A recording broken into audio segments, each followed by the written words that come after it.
Good afternoon. All right. Okay, are all jurors present, Sergeant Ham? Okay, all right.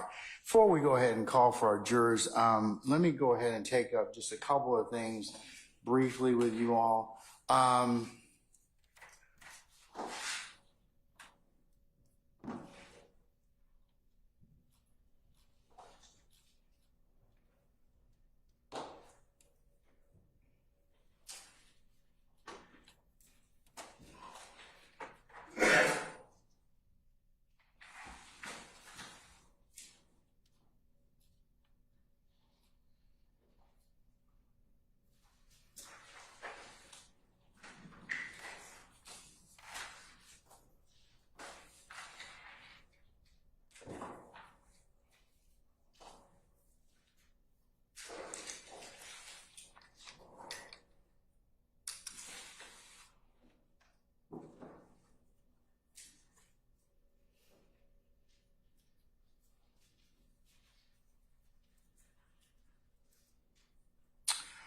I'm in possession of, let's see.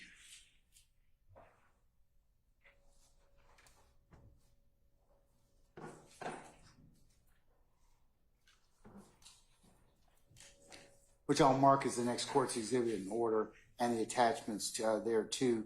Mr. Steele's email from May the 10th of 2024 at 4:50 p.m. In regards to motion in limine number 51. I'm also in possession of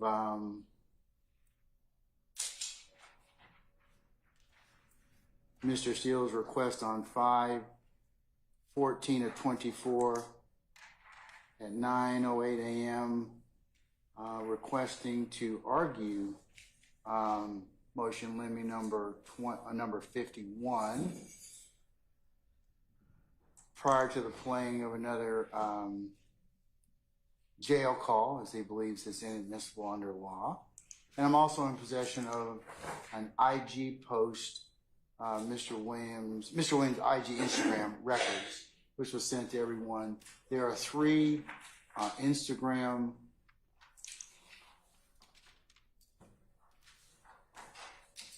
business records. First one being pages 5651 and 5652. The next one being pages 5793 and 5794. And Instagram business record page 6828 and 6829, which the state is seeking to admit, I believe through the testimony of our current witness, Detective Racy. The court's had an opportunity to kind of study the issue because it's come up several times. And Mr. Steele, the court is aware that you've raised this issue at least 3 times, a couple of your colleagues as well. And that's okay, and the court has no issue with that. But I just kind of want to make it clear for purposes of, there seems to be some issues about whether or not assuming that a foundation can be laid, and we've had some arguments and discussions about authenticity and admissibility and foundation, which is in one camp, and I think we've covered that already, and where these particular source documents have been pulled from in terms of Instagram and other jail calls, and the court's still going to adhere to foundation and make those determinations. But as a whole, the court understands that. Then there's another set of arguments that have been advanced, those being whether or not the statements themselves from these Instagram postings or other sources can be admitted. We've had several arguments and discussions about the admissibility of said statements. Most of them come in under statements of a party opponent.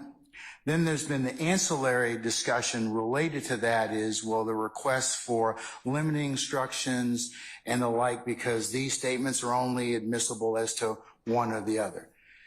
This being a different type of case, since a conspiracy has been pled or has been sought in the state's indictment as part of count one, these statements also come in, and it's the court's opinion, and we've had some discussions about this, about whether or not they come in for co-conspirator statements. To that end, I'm going to cover a couple of things that the court would like to put on record. To prove up a statement made by one co-conspirator in order to use it against another co-conspirator, there needs to be evidence of the following elements. 1, prior to the current trial, the defendant participated in the criminal agreement. 2, a confederate of the defendant made a declaration in furtherance of the conspiracy while the conspiracy was active and ongoing. 3, a witness who heard the conspiracy made the remark, testifies to it, and the content of the declaration is relevant to the case. And I'm quoting from Carlson on Central Foundations to Georgia, or Georgia Advocates, 3rd edition. The Georgia rule reference is found under OCGA 24-8-801D2, adheres to this federal counterpart and applies correspondingly.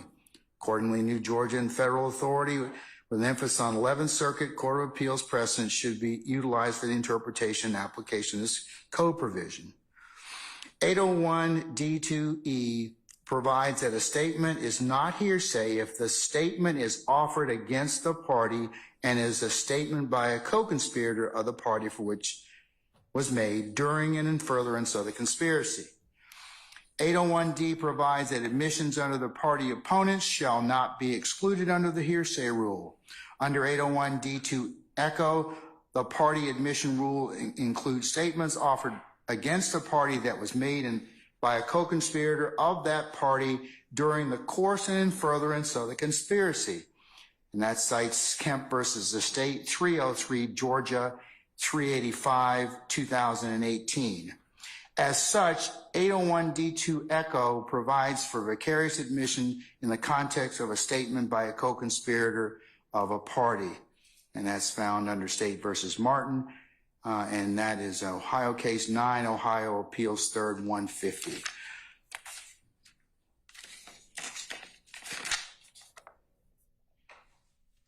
Now, to establish admissibility of an admission under 801D2 echo, the proponent must demonstrate by a preponderance of the evidence that a conspiracy existed. The conspiracy included the declarant and the party against whom the statement is being offered, and the statement was made during the course and in furtherance of the conspiracy. So we've had some discussion here about whether or not the conspiracy must be established. And you all are correct. It does need to be established. At this point in time, after hearing 70-something witnesses and the like, the state, in the court's opinion, has established by preponderance of the evidence, at least for the purposes of co-conspirator statements, that that's been established. Now, whether or not the jury buys that is another thing. It's only for the purposes of admissibility in terms of whether or not the court's going to allow the statement. So that is the first thing that I wanted to share with you all this afternoon. Now, when offering the co-conspirator declarations, there's a burden on the state or the government to demonstrate the existence of a conspiracy, the defendant's membership in it, and the declarant conspirator was speaking in an effort to advance the conspiracy. As a rule, there must be corroboration of the defendant's participation in the conspiracy in cases where the government relies primarily on the declaration of a co-conspirator to show this element. So a party claiming a conspiracy must establish it by a preponderance of the evidence. Our Georgia Supreme Court has remarked, we apply a liberal standard in determining whether a statement is made in furtherance of a conspiracy, and statements that further the interests of the conspiracy in some way meet this standard, and that is Downer versus the State, 314 Georgia 617, and that is a 2022 case.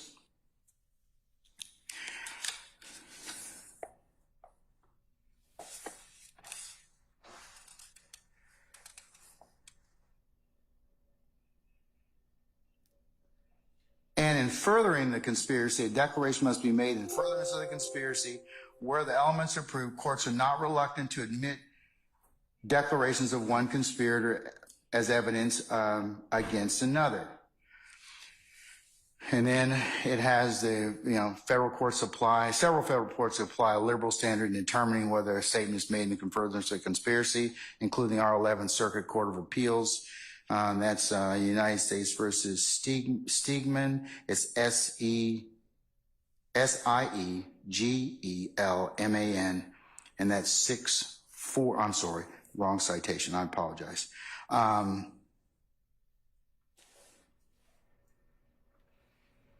that's the same. It is Siegelman, and it's 640 F 3rd 1159 11th Circuit 2011. And then statements which advance the objects of the conspiracy fall within the rule. And this has been held to even include statements of if uttered by an outsider, if the statement is designed to help the co-conspirators achieve their goal.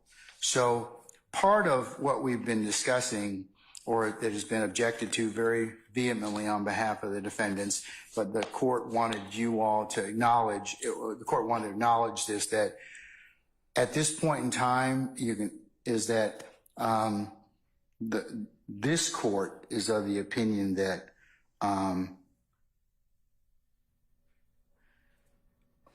sure over your objections that the state has in fact proved that there is a conspiracy by preponderance of the evidence at this point in time. And whether or not the jury believes that is another thing, but for the purposes of these statements, and I'll take them on an individual basis, of course, but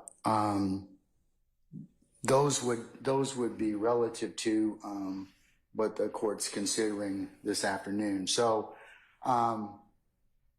assuming that there's a foundation, which the court will continue to look at, and assuming that depending upon what the state's offering the statement for, whether or not it's a statement against interest or a co-conspirator statement,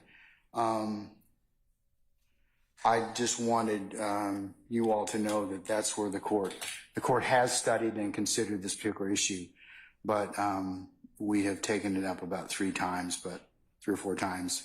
And I just wanted to kind of make sure that you understood that I understand where you all are, but understand that that's what the court's basing its ruling on. Mr. Steele, you want to add anything?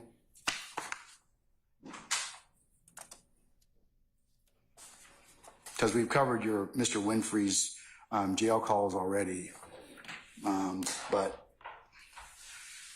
what else you want to add? Good afternoon, Your Honor. Good afternoon, everyone.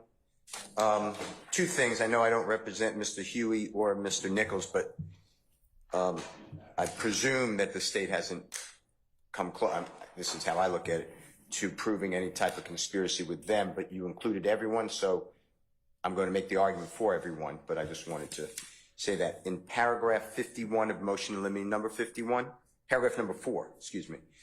Without waiving an objection? One more time? Without waiving any objection, I'm looking at it right now. I have a copy of it. Yes, sir. So what happens in those 2 minutes and 37 seconds of that call, October 22, 2015, it's not been played yet.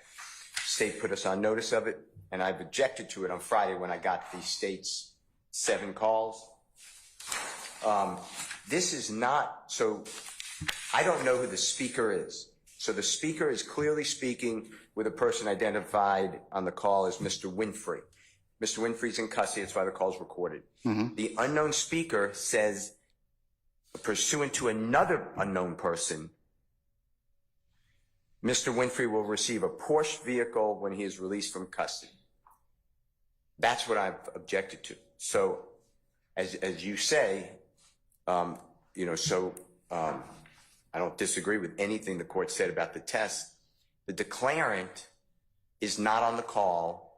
The declarant is an unknown person. The person on the call is unknown. So I don't know how that is a co-conspirator statement of a third party. It's double hearsay. That's what I wanted to bring to your attention in motion limine number 51. All right, I'll let the state respond to that.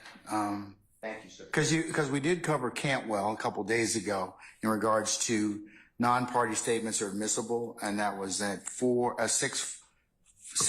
F 4th 396 in terms of these other parties or unknown parties that are speaking to provide context. So I understand that you're asking it's considered hearsay. I've considered that, but this would be an exception to that. And the context is always like if the Honorable Mr. Matthews said to me, how much money do I bring to the drug deal? And my response was, bring $500. My response would make no sense unless Mr. Matthews is not involved in the conspiracy, he's working with the government or whatever. Understand. That would make sense. But here it is the person on the recording saying that another person, I don't know who these people are, Your Honor. Another person said that there'll be a Porsche vehicle given to Mr. Winfrey. So the context is really not anything here. The substance of the statement comes from a double hearsay declarant. That was why I brought it to your attention. Okay. Understanding, and honoring, but not waiving. That's why. Yeah, I understand, because you're saying it's hearsay, and then the state's saying, well, it's not. It's an exception to that being its co-conspiracy. They might say that, but we'd like you to decide it. I'm sorry. We'd like you to decide it. Yes. Okay. All right. State. Thank you, Your Honor. Your Honor, consistent with what the court just spoke about regarding the law on co-conspirator, this particular statement is furthering. Which one? Be specific. Which one are you talking the about? Statement Winfrey phone calls, or the Instagram. No, we'll talk about the Winfrey phone calls first, Your Honor. Okay. The Winfrey call, which is this call that's about 2 minutes, in which the unidentified declarant is an unidentified co-conspirator, because in that statement, what the declarant says is, we'll sit down for $250,000 in a Porsche. And Mr. Winfrey doesn't say no. He doesn't say anything. He says, okay, that's my boy. That's my boy. My boy ain't never changed. And so, Your Honor, that statement is furthering the conspiracy as far as concealing what occurred in the conspiracy, which is we will sit down, we will be quiet, we will not say anything for this amount of money. Now, whether or not that happened or not, whether or not he got paid, whether or not he got the Porsche is of no consequence. But this conversation here shows that there's a covering up of the conspiracy, that conspiracy being one, the gang, and conspiracy two being the actual shooting of the bus, Your Honor. And so we believe that this will fall under the co-conspirator hearsay exception. Are you going to identify the speakers on the call? We'll identify Mr. Winfrey. I believe the person he's speaking to is Shad, who is mentioned in other calls as well. All right. Okay. But that's the only identifier that we know. His name is Shad. All right. Sir, Mr. Harvey.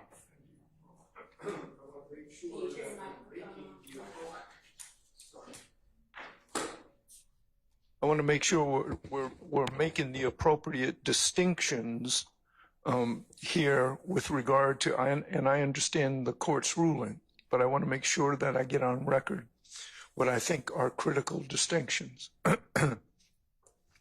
Let's go back to when the court said, state, give us all your 801D2E statements that you're going to use during the trial so that we can take these issues up now and not during the trial, just like we're doing. So number one, I do want to say that these alleged 801D2E, and I'm not agreeing that they are, statements that are now being proffered were not provided to us, and we didn't have an opportunity to litigate them pre-trial. And now we're doing exactly what the court didn't want us to do, number one. Number two, we're also talking about a confrontation clause problem because we have, for example, the pleas of guilty admissions by co-defendants that are coming in that we cannot cross-examine.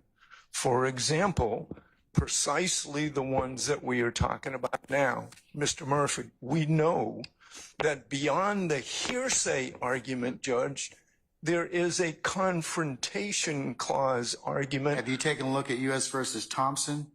That is, that is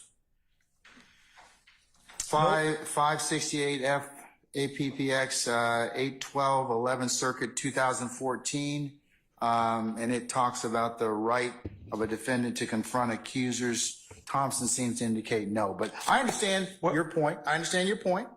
I do.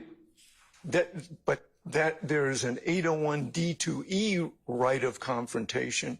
There's an admission of a co-conspirator, an admission of theirs, or a confession of theirs that we can't confront, that presents a different problem, like a plea of guilty. We argued that with regard to Jefferson, and I think Jefferson versus the state is clear. So I want to make the distinction, state versus Jefferson, and I want to make the distinction because it comes in under a hearsay exception does not resolve the confrontation issue. And Mr. Nichols does not waive that confrontation issue, even if you find that it's a co-conspirator 801 statement. D2E statements are not considered to be hearsay. They're not. I understand. Okay, I just want to clarify. That's all. I understand Okay. that. All right. And I want to make the distinction that because it comes in, there is a class of evidence that comes in under 801 D2E. There's a class of evidence that comes in as admissions of party opponents. Those are subject to the confrontation clause, and we need to make that distinction. Okay, and when I charge the jury, when I get down to that, yes, that will be a jury charge that I will probably need to hash out. But at this point in time, they're admissible for as a threshold matter, and the jury can weigh them as they see fit. Okay. Well, admissions, I don't think, are admissible at this particular point against Mr. Nichols. Okay, but that's your Yes. That, And I want to make sure that that is your position at this point in time, and that has not changed. And I certainly acknowledge that, sir, and will continue to mark that objection for you. All right. Thank you. Okay. All right. Unless there's anything else, I'm gonna call for our jurors. Okay. No, I was gonna say, Your Honor, in relation to the hearsay statements on the Instagram records, Your Honor, the state did redact any of the commentary that was on the bottom. We did keep what we believe Mr. Williams would have posted himself because it's his Instagram, but the commentary that's on below that we did redact, and I can show that to Mr. Steele prior to All right. that being, and I can show it to him now. Do you want to show it to him now then? Yes, Your Honor. Okay. And Your Honor, Sir. did you rule upon paragraph 4 of Mr. Williams' motion limiting number 51? What I just argued about the portion? I'm going to overrule your objection, sir. I have a continuing? Yes, you may have a continuing objection. Absolutely. Thank you. All right. You want to take a look at these Instagram postings?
Ms. Hilton, anything else, madam? I'm sorry, no, you're right. Okay. Anything else, folks? All right. Deputy Ham, can you summon our jurors for us, please? All right, thank you, sir.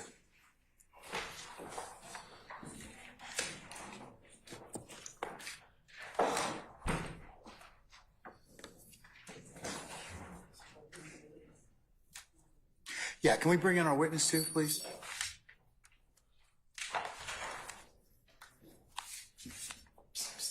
Where are you going, man? Where are you going?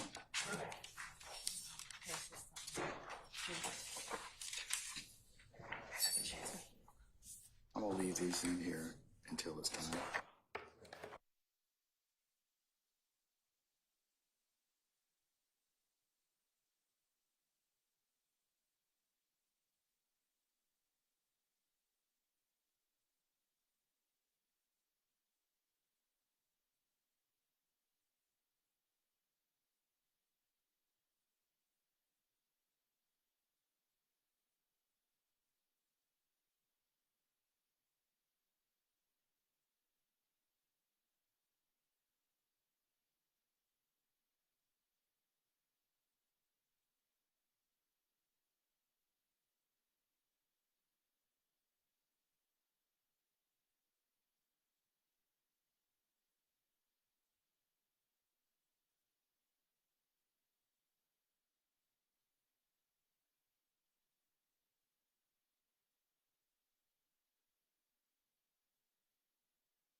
Deputy Ham, all our jurors present, sir?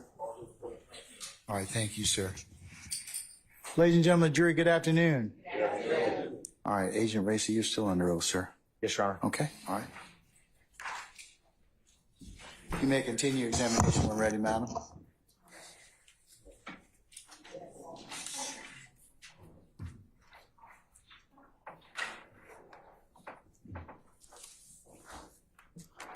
Good afternoon, Agent Racy. How are you? Good afternoon. Doing well. Okay. I think we're trying to make sure we have access to the Zoom. I'm going to go back to something we talked about yesterday. The vehicle. Say again, sir. I want to go back into something we talked about yesterday. The white Camaro, what type of, I don't know what the proper term, the transmission was it? It was a stick shift or manual. And did you observe that when you searched the car? Yes. And are we ready?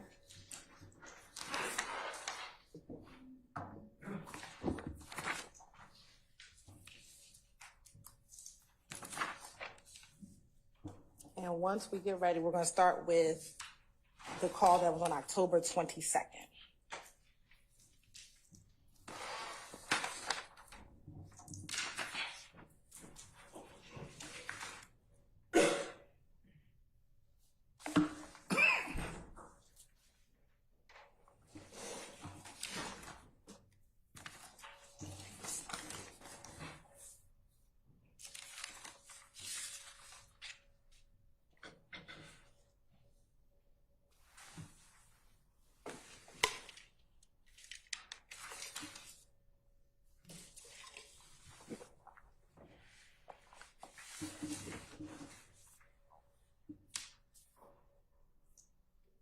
Mr. Kearns, can you let Ms. Knight in?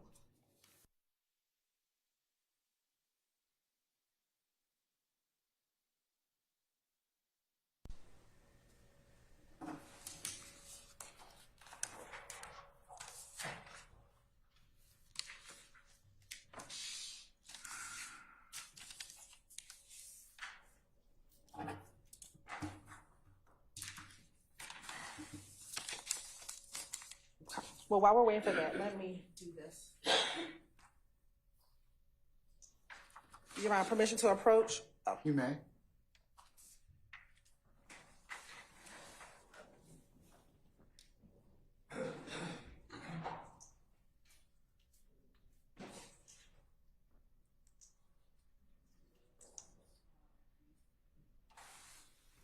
Excerpts from the record.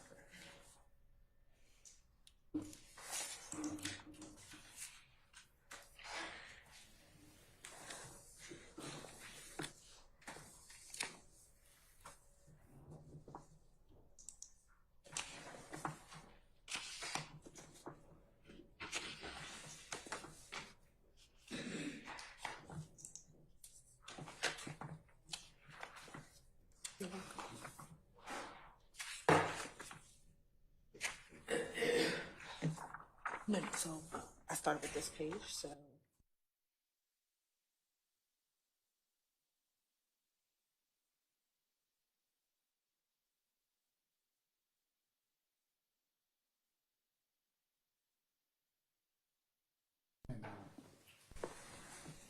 Agent Race, I'm going to show you what's been first marked as State's Exhibit 134C.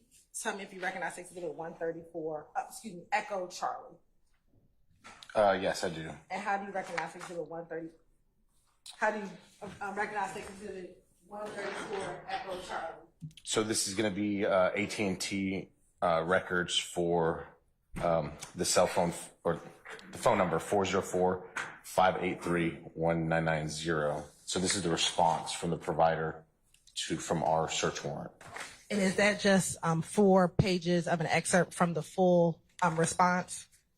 It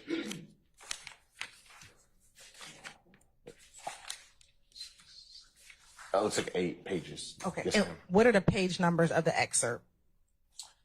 It looks like 1002, 1003, 1004, 1005, 1006, 1007, 1008, and 1009. Okay. And does that appear to be a fair and accurate depiction of an excerpt of the return for that phone number that you received back in 2015? It does. You're right. This time the state would like to tender State's Exhibit 134 Echo Charlie.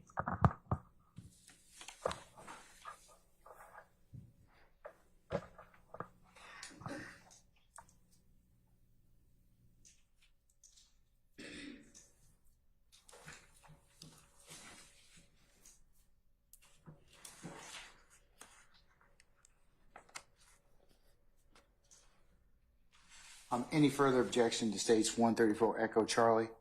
Your Honor, I don't have an objection. I'd like the entire record for the return, but I don't object to the state using those numbers. But I think it should come in as a whole, and then the parties can use sections. You're right. I have a response. The entire record is in. We introduced the entire record yesterday. Then I don't have an objection. All right, State's 1. Anybody else? Do you have a separate objection, sir? I do. Okay. May I review my continuing objection? But as far as I understand, A microphone, sir. as far as I understand, these are records of a non-co-conspirator and someone that has not been identified as a uncharged co-conspirator, and therefore I certainly would object to them being admitted against Mr. Nichols. All right, your objection is noted for the record. All right? And overruled. All right, I'm going to admit 134 Echo. Okay. Next, we have State's Exhibit 135 Echo Charlie. Take a look at State's Exhibit 135 Echo Charlie and tell me if you recognize State's Exhibit 135 Echo Charlie.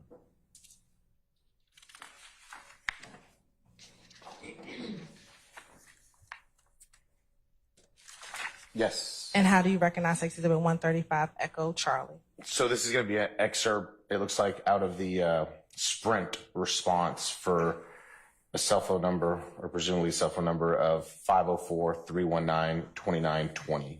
And does that appear to be a fair and accurate printout of portions of that record that was introduced yesterday? Yes. And what are the pages of this excerpt? It looks like 170, 171, 172, 173, 174, 175, 176, 177, 178, 179, 180, and 181. So 170 through 181. Your Honor, this time to say we're like the, I'm sorry. There's another one there. 182. So correct myself. 182. Your Honor, this time to say we'd like to tender State's Exhibit 135, Echo Charlie into evidence. Any further objections to States 135, Echo Charlie? No. Same, continuing objection noted, sir. No, sir. And I heard District Attorney, the entire return is in, and then I don't have an objection to a portion. Is that correct? Yes, Your Honor. We It's admitted admitted. yesterday. And then last, State's Exhibit 138, Echo Charlie. If you can take a moment and flip through State's Exhibit 138, Echo Charlie. Okay. And do you recognize State's Exhibit 138, Echo Charlie? I do. And how do you recognize State's Exhibit 138, Echo Charlie? So this is going to be an excerpt from, ultimately it's AT&T, but it's a Cricket cell phone that AT&T is the larger company of. And it's for target number 678-815-5790. And does that appear to be a fair and accurate depiction of the excerpt of the full return that you received back in 2015? Yes, And is that the same return that we entered into evidence yesterday? it appears to be so. And what are the pages of this excerpt? 411, 412, 413, and 414. Your Honor, this time the state would like to tender State's Exhibit 138, Echo Charlie into evidence. Any further objection, counsels? No, I heard the same, I understand it the same way, so no objection. All right, okay. It's admitted. Thank you, Your Honor.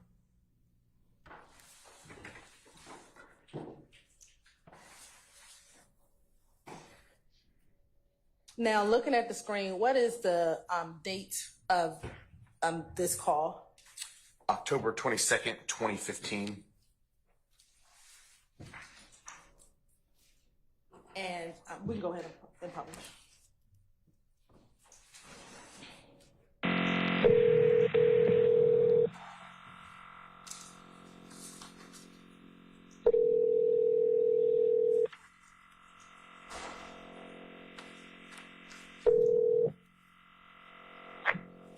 This is a Global Tel-Link prepaid call from It's me. an inmate at the Cobb County Adult Detention Facility. This call will be recorded and monitored. Your ITS account balance is $29.69. If you have questions or complaints about this call, please call customer service at 1-800-0193. To hear the cost of this call, press 8 now. To accept this call, press 5 now. This is a Global Tel-Link prepaid call from It's me. your ITS account balance is $29.69. Complaints about this call, please call customer service at 1-800-231-0193. To hear the cost of this call, press 8 now. To accept this call,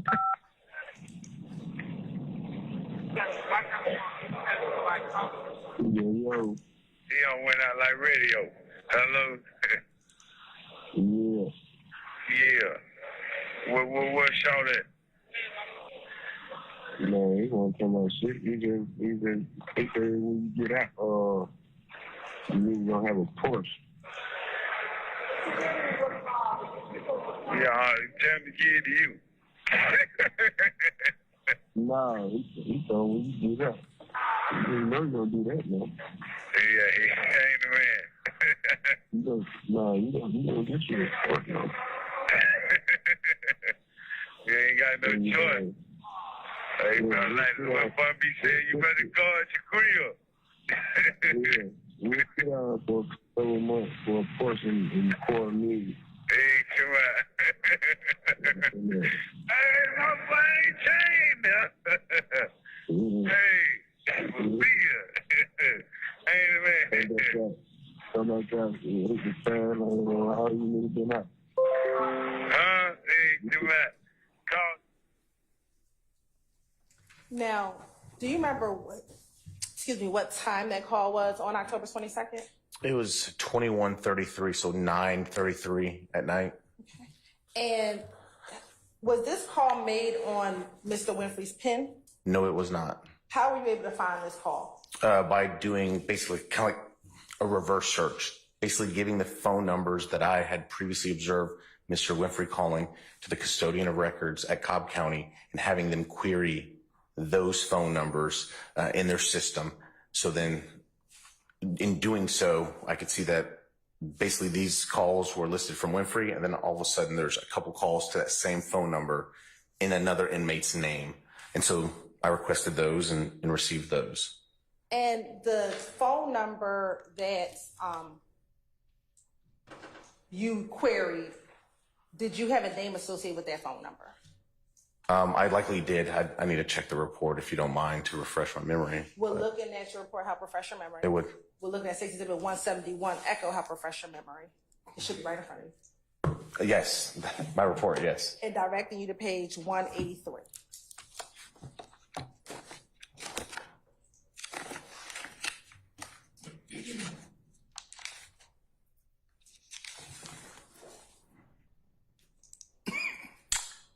Okay, yes. Who was the, is your memory refreshed? Yes, yeah. Are you going to want me to memorize that phone number to repeat it for the record? No, Okay. just the name that was associated with the number. I put it as Shad, or I think we heard Rashad or Shad, something to that effect. I put Shad in my report. And in listening to the previous jail calls that we listed yesterday, was that name Shad familiar to you, given some of the other calls? I'll sustain the objection, Mr. Form. You can rephrase. Had you heard the name Shad prior to listening to this call? Yes, Where? on other jail calls. Were those jail calls we heard yesterday? Those are some of them, yes. In your review of the jail calls, did you hear more calls with this individual by the name of Shad? Yes, that's correct, yes. Now, why was this call significant to you? I heard a money value and a valuable car being discussed in it. What was the money value you heard? $250,000, $250,000. And what was said about the $250,000? Basically, when he gets out, he'll have a Porsche purchased for him and $250,000. Now, was that Winfrey who said it, or was that Shad who said that to him? Shad that said that to Winfrey. Now, sitting here right now, do you know if Jimmy Winfrey was ever paid $250,000? I don't know that. Do you know if he ever received a Porsche? I don't know that. Sitting here now, do you know if he ever received any compensation? I don't know that information.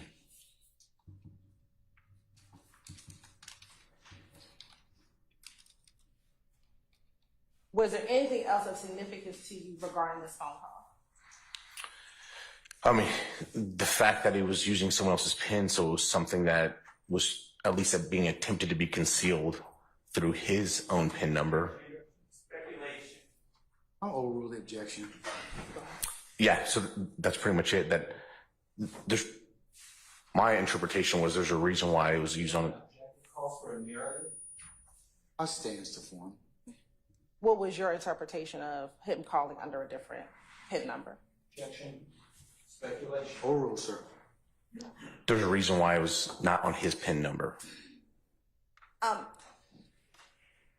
it relates to this case, do you know if Jimmy Winfrey ever took a plea in this case? He did. In relation to this phone call, how much time passed before he took a plea? It was approximately a month later, or maybe a month and a day, but a month later.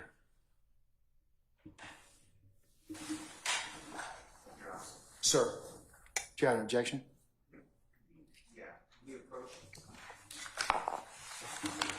Yes.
Yes.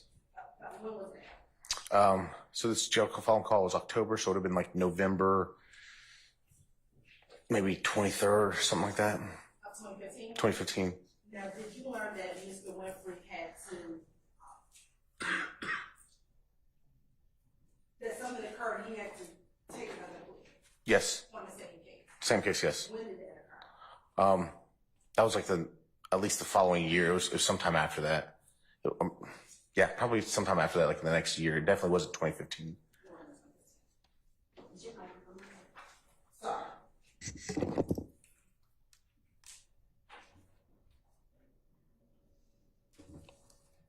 Now, did you ever obtain medical records in this case? We did. Why did you obtain medical records? There was a discussion in reference to a possible defense. Hearsay, confrontation clause. Did you hear? I'll sustain the objection. Other grounds you can rephrase. Did you ever hear Mr.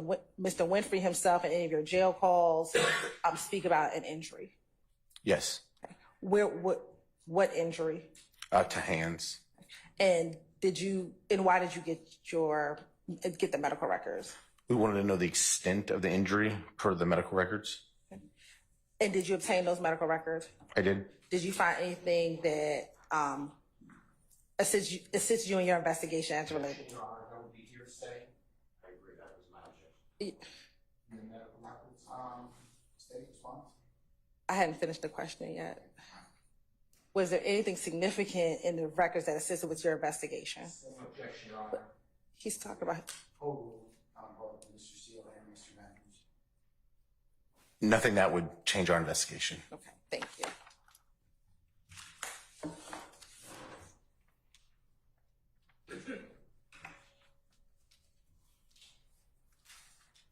Now, as relates to this case, did you have an opportunity to analyze specific cell phones to include the phone ending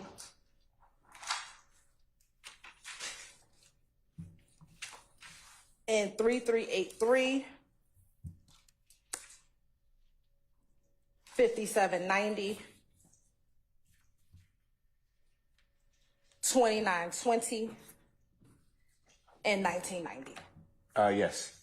And did you have an opportunity to kind of synthesize those phone records and do a phone analysis?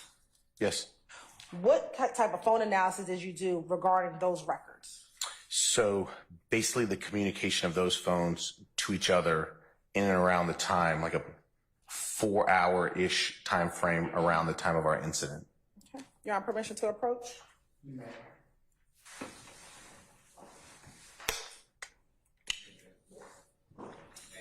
Thank you. I'm going to first show you what the market station did at 139E. Yes, ma'am. Do you recognize it was 139? I do. And how do you recognize it was 139? So this is the phone records, but it's kind of just been made prettier, I guess I would say, just for ease of looking versus at an Excel document or at a Word document. And is that Station 139E the compilation or the synthesis of the records that we just discussed? Yes, ma'am. And are those the records contained in State Exhibits Oh, you're fine. 133 Echo, 134 Echo, 135 Echo, and 136 Echo? Correct. And does that appear to be a fair and demonstrative of the analysis that you did as it relates to those phones? Yes, according to my review, yes. Now, I want you to look at State's Exhibit first, 139 Echo. I don't know what F is, Frank? Foxtrot. Okay, Foxtrot. What is State's Exhibit 139 Echo Foxtrot? So that's just a, I'm sorry. Is it Fox or Foxtrot? Foxtrot, okay. Thank you, Your Honor. Yes, so that's just going to be the phone numbers just kind of placed out so we can look at it, and then the known subscriber information to as we know it from the records. And looking at State's Exhibit 139, Echo Alpha, Echo Bravo, Echo Charlie, Echo Delta, and Echo Echo. Does this appear to be a blown up version or a larger version, of what's contained in State's Exhibit 139 Echo? Yes, ma'am. Your Honor, this time the state would like to tender State's Exhibit 139 Echo and 139 Echo Foxtrot, 139 Echo Alpha, Bravo, Charlie, Delta, Echo into evidence as a demonstrative.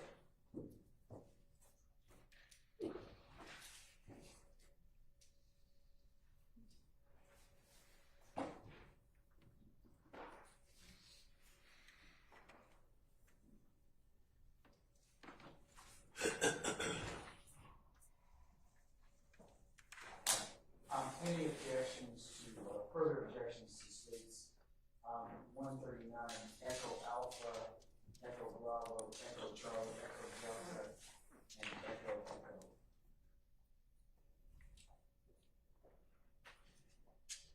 I don't object. Echo Foxtrot. Sorry, I don't object. I understand continuing racial, I don't object or demonstrative, otherwise I do object it. So, okay, well, that's later. For demonstrative purposes, you have no objection? Correct. Okay, all right. There it is. Thank you. For demonstrative purposes only.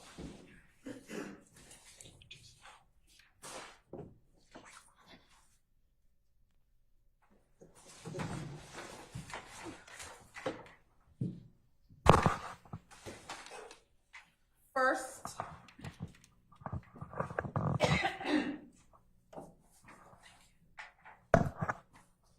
looking at State's Exhibit 139 Echo Foxtrot. Just explain to the jury what's on State's Exhibit 139 Echo Foxtrot. So this is kind of like what was handwritten on the board yesterday. These are the phone numbers that were frequent calls for the time of the incident. And then, as we can see, they're color-coded. And then the name that was listed on the phone records is put in on some of those phone numbers or associated with some of those phone numbers. And again, for 404-583-1990, which exhibit was 404-583-1990? So that's going to be 134 Echo Charlie was the broken down smaller excerpt.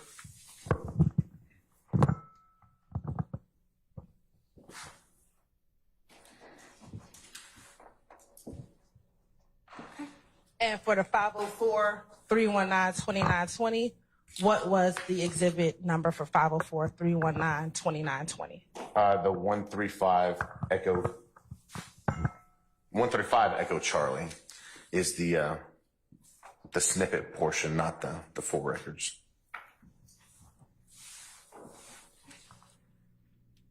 And for the 404-664-3383, what was that exhibit? So that's going to be the 133 Echo Charlie.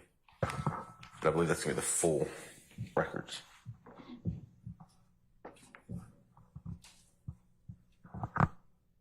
What is 678-353-9229?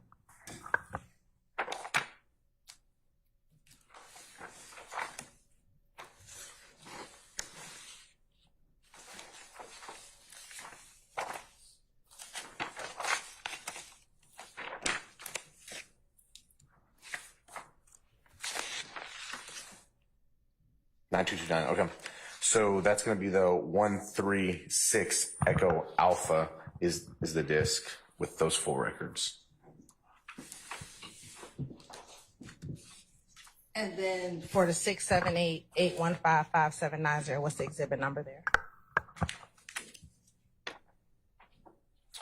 So the excerpt one, just a couple of pages one, is going to be the 138 Echo Charlie.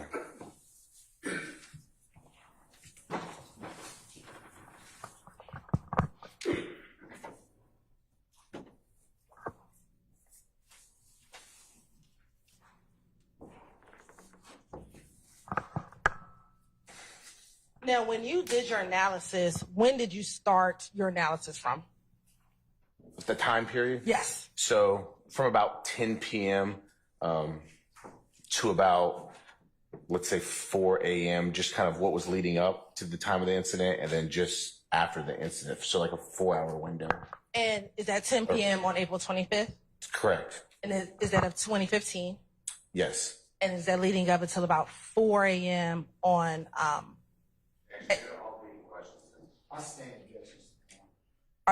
what is the date of the times you're referencing? So April 25th, 10 p.m. to about April 26th at 4 a.m. So that's a 6-hour window. I'm sorry, my apologies, but yes. Okay. And if you can just kind of walk the jury through what we're seeing in first 139 Echo Alpha. Just tell us who's calling who and what we're seeing here. Yes. I'm gonna leave the mic. Please don't roll off. Okay, so on this first page, what we're seeing is kind of just speaking the last four. The 2200, that's going to be 10 p.m., but the 9596, it's an outgoing call to the 1990 phone number. So if we obviously come down here and look at the our little chart here, so we have this unknown caller calling in to the 1990, which is the YSL Enterprise. Again, we have the same thing just a minute later. We see a 0-second duration, so that means like no one picked up. And then the next call, just a minute later, we have the same numbers involved, outgoing to incoming, and then 40 seconds. So there was actually contact made on that record. Next to the third one down, we see 1990. So now 1990 is calling out. Just I object to, so we know that there was contact. We know that it's. What's the basis for that, sir? What's the basis for your objection? It just said 40 seconds, so we know that there's contact made. How old were you? I'm going to object to speculation. Hold on a second. And let me ask you this. When it comes to the record of 1990, as far as how the record is formed, what time zone is the record in for 1990? okay, so 1990, the way we get it from AT&T, it's UTC, Universal Time Coordinated. So GMT, it's also referred to. So basically, their records go off Greenwich Mean Time, which is in London. And so you have to do math from what the records are back to our time zone in Eastern time zone here. It depends on the time of the year, daylight savings, or not daylight savings. For this time of the year, it's -4. So what that means, these records, you have to subtract 4 hours to equal Eastern time. That's the way AT&T does it. Other providers will do the conversion and give you the records in our time as they are. So when you get the records back, you have to make note of that. You have to know that. So yes. Before you go on, ladies and gentlemen, I've had a request that we need to take a comfort break. So please forgive us. We're going to go ahead and take a 10-minute comfort break, and then we'll go ahead and resume our examination. So at this point in time, all rise.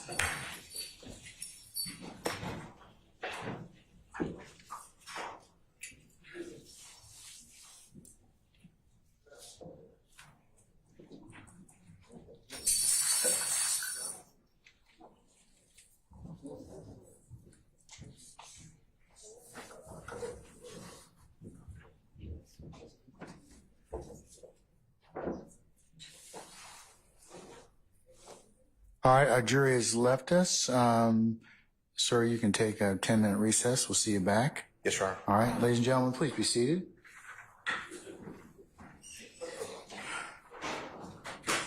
All right, whoever needs to use the facilities can go.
Summon our witness, please.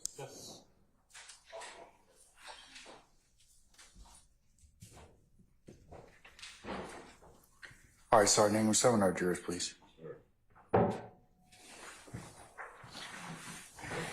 While he's doing that, counsels, this is just for you all, for your benefit. Just as a reminder, please do not object until the full question has been posited.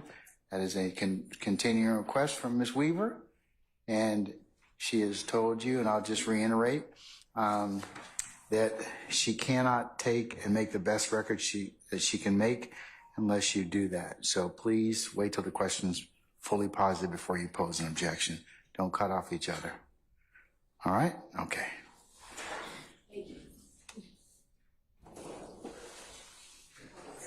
That was a paid public announcement.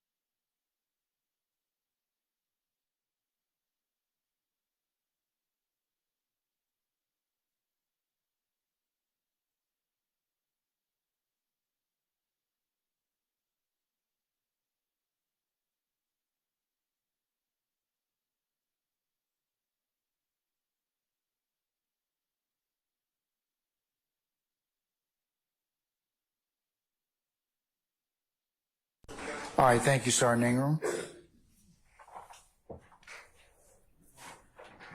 All right, Ms. Hilton, you may continue with your examination. So I think when we got involved, you were speaking about the UTC time and having to convert it. Yes. So UTC is Universal Time Coordinated. So GMT is the same thing. Zulu time in the military is the same thing. Basically, it's the way that everyone in the globe can tell when something happened at the same time is the concept. So because that is basically the standard, UTC is the standard, we're in Eastern time zone here in Atlanta. Not to confuse it, but if it's daylight savings or not, you're either subtracting 4 because you're going 4 time zones back from that UTC line, or you're subtracting 5. Based off the date, we subtract 4 on this incident. So on some records, when you look at the records, it'll say UTC. So on those records, we would have to minus 4 if you're doing this manually. If you're putting it into software that's doing it, the software knows that and the software does it. That's why we have the software to confirm what we're doing manually. Some records come in when you request it from that service provider, they will do the conversion for you and they'll give it to you in the time zone you request it in. But that conversion has been done in these demonstratives. That conversion's already done, so we're looking at the correct time for Eastern time in these demonstratives.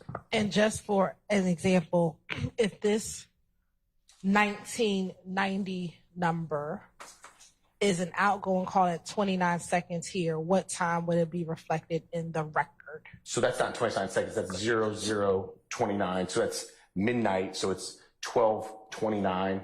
Military time, it's 0029. So in that time, if we're seeing 0029 there, that's converted. If that was originally UTC, which it was, we would plus 4 to that number. So in the records, it would show 0429 in the records. Because it's AT&T, we do the conversion back, minus 4, it equals 0029 to keep it all consistent right there. And what I'm going to have you do, you're on permission for Agent Racy to step down? You may step down. Okay. And if you can take that pointer.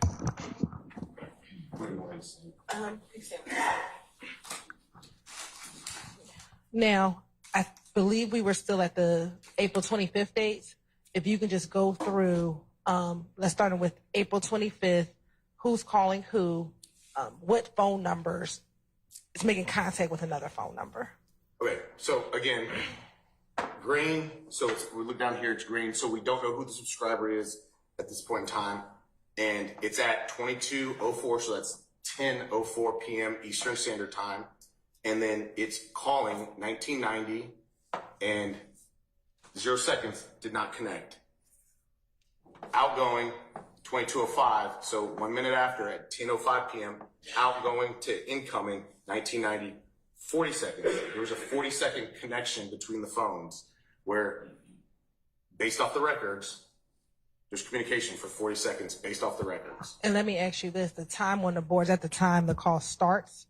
Because some of them. Correct. If you went on further, yes, correct.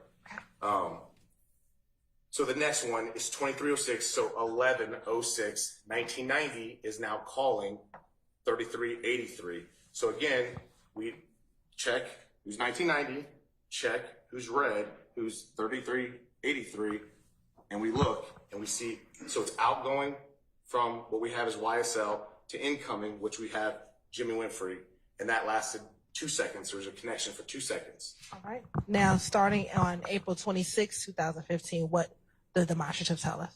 What's tell the truth? So we have outgoing from 1990. So again, checking our, kind of like our little index here, our cheat sheet key, whatever you want to call it. We have YSL Enterprises calling 3904, which again, we don't have the subscriber data off of cell phone records at that point in time, and it was 0 second connection. So again, continuing down, we have red, so 3383, which has Jimmy Winfrey calling at 1240, 00440, calling 1990, YSL, 0 seconds, no connection. Outgoing, 1990, 0043 hours, so 1243, calling what we have is Jimmy Winfrey, 2 second connection. And just continuing down, 0044 hours, what we have is Winfrey calling YSL, 0 second connection. And you may just continue. And let me ask you this: for the rest of this demonstrative, is it the Jimmy Winfrey phone calling the YSL phone back up at least until 1:07 a.m.? Correct. It's back and forth, and then obviously we see the duration of calls there in the right column. Thank you.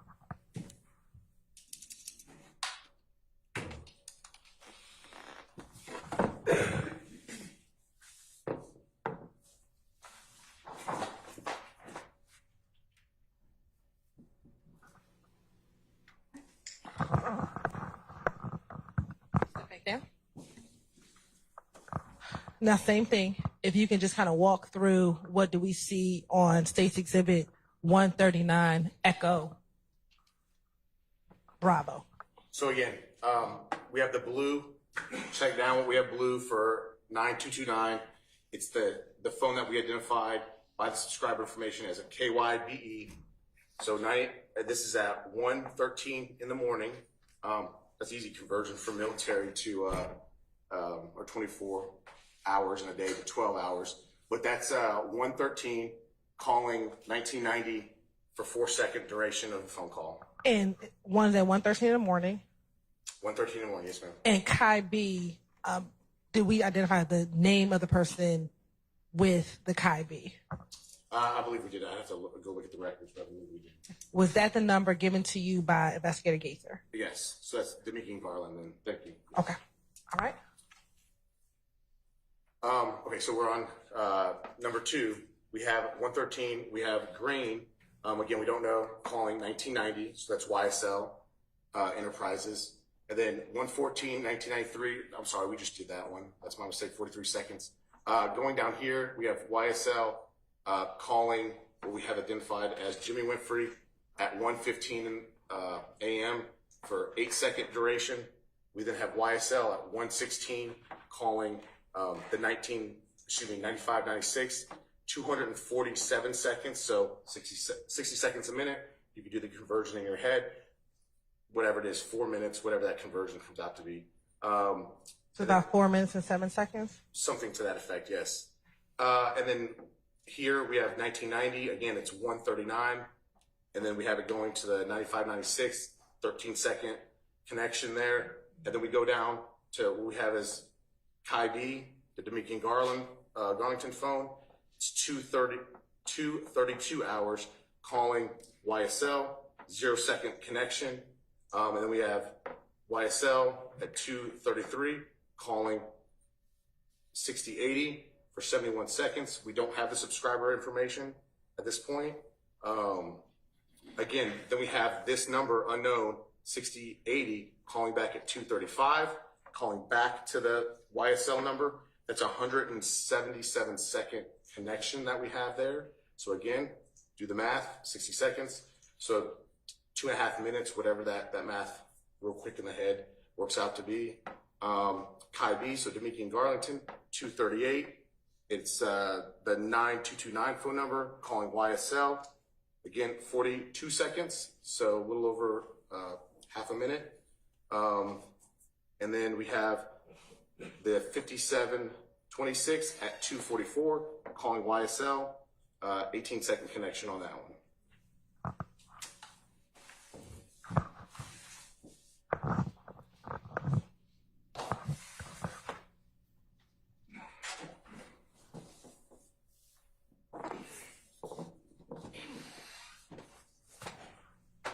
Now looking at State's Exhibit 139, Echo Charlie.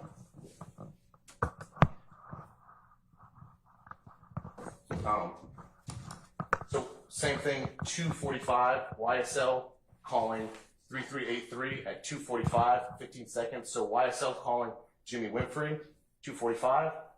And then we now have 2:48, Jimmy Winfrey contacting back to YSL, 22 seconds. We have Jimmy Winfrey at 2:49 calling YSL Enterprises back at 2:49 a.m. for 28 seconds. Again, repeating 2:57 in the morning. Jimmy Winfrey calling YSL, 26 seconds. And then coming down again, so we have the 5726 phone number, which we don't have the subscriber information for, trying to call YSL Enterprises at 2:58, 0 seconds. YSL now at 3:02, calling what we have is 3383. So this is Jimmy Winfrey, 3:02 in the morning for 2-second duration. We now have Jimmy Winfrey at 3:03, calling back YSL for 3 seconds. 3:03 again, Jimmy Winfrey again calling YSL, 9-second connection there. So we're getting down to 3:07 a.m. YSL is now calling the 5790. 5790 is who we have identified as YSL Duke. So for 3 seconds, continuing down, we have 1990 YSL again at 3:07, calling YSL Duke for another 3-second connection. 3:08, YSL calling Jimmy Winfrey for 3-second duration of the phone call.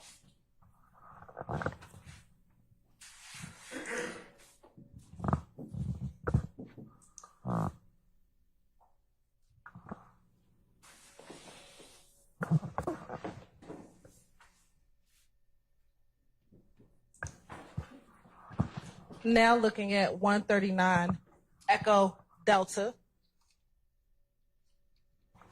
Yes, please. So we have 1990, which is YSL at 3:08, calling Jimmy Winfrey, 83-second phone call. 0314 hours, we have YSL calling Jimmy Winfrey, 17 seconds. And what time did the phone call come in for the 911 call? The 911 phone call reporting the shooting came into Cobb County Dispatch at 0314 hours. Okay. What do you have next? We have Jimmy Winfrey now calling YSL Enterprises at 3:15, a 25-second duration phone call. I skipped the duration, I think, on those, but as we can see, 83 seconds for the first one, 17 seconds, 25 seconds. And then we come down to 3:17 a.m. We have the 2920 number calling Jimmy Winfrey, and this is a 536-second connection. Looking down at our chart, Who is 2920? That is the phone that we have identified as Cash Money, who's And then we identify it with a person, best center identified records. with a person, Brian Williams' phone, as Cash Money. So Brian Williams' Cash Money is calling Jimmy Winfrey, incoming phone call to Jimmy Winfrey at 3:17 for 536 seconds.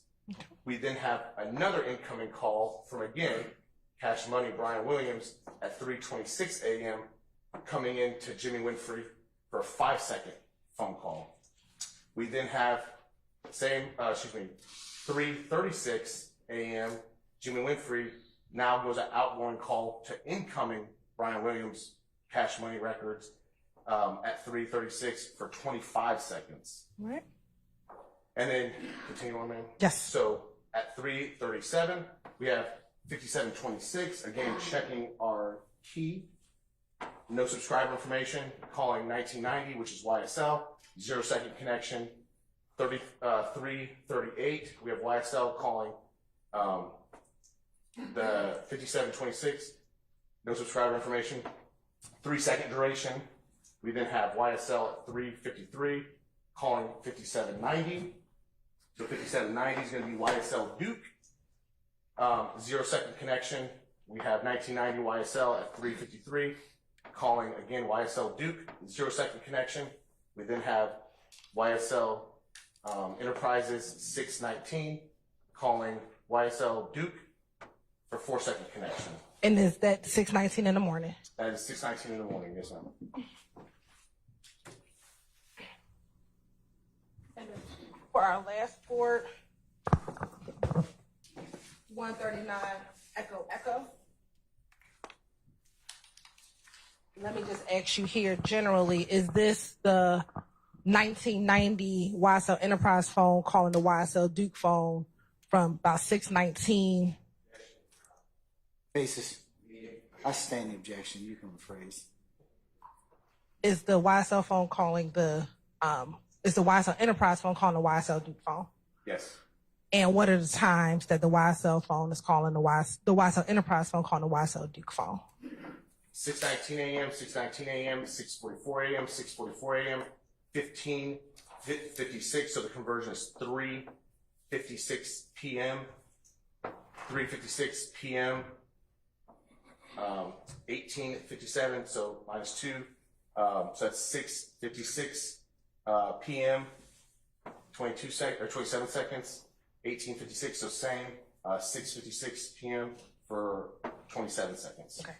And does that appear to be a duplicative of this call here? Both 18:56 and 27 seconds? Yes, correct. Okay. All right. Now, as relates to, let me ask first, the YSL Duke phone, were you able to plot or determine where the YSL Duke phone was? No, YSL Duke. You haven't seen. And why is it? The YSL Duke phone number, I only sent a grand jury subpoena to that phone number, which means I did not get historical cell site data. I did not get location data through that. So I didn't have historical cell site data to place the YSL Duke phone number. What about the 1990 number? Were you able to plot or know where the 1990 number was during this duration? Yes, I received the cell site data for the 1990 phone number. And did you receive that from AT&T in 2015? Yes, correct. And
to approach? Have you shown the documents to defense counsel?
You may, ma'am. I'm gonna show you what's the mark that states 172 echo. You recognize it as 172 echo. I do. And how do you recognize it as 172 echo? These are the notes that I made this morning in reference to the location information. And is this the same location information that's contained within the excerpt that states 134 echo chart? That's correct. That's where I got it from. Okay. And did you just say, what did you do in order to do that? Basically, I just used a snippet tool, a line off of the records, and then copied it on a Word document. And then I took the Latin long, the latitude and longitude that was provided by AT&T in their records and threw it into Google Maps. And it dropped a pin. And then I just screened a snippet, basically, the Google Maps with the pin location. And then I just put that picture in the Word document, and then basically created notes that I could see what Latin long and a visual aid for myself with a pin dropped. And will that assist you in telling me where that phone was, that 1990 phone was on between April 25th and April 26th, 2017? Yes, absolutely. Your Honor, at this time, the state would like to tender State Exhibit 172E as a demonstrative.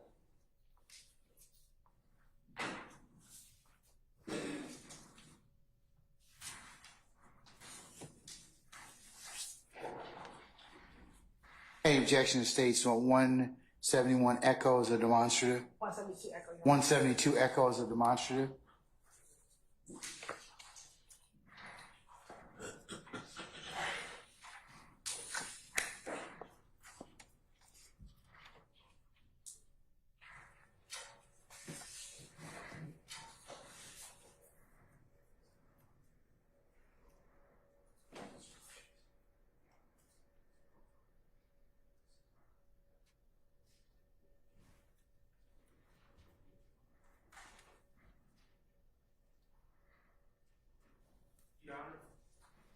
Mr. Sharp? Microphone, sir.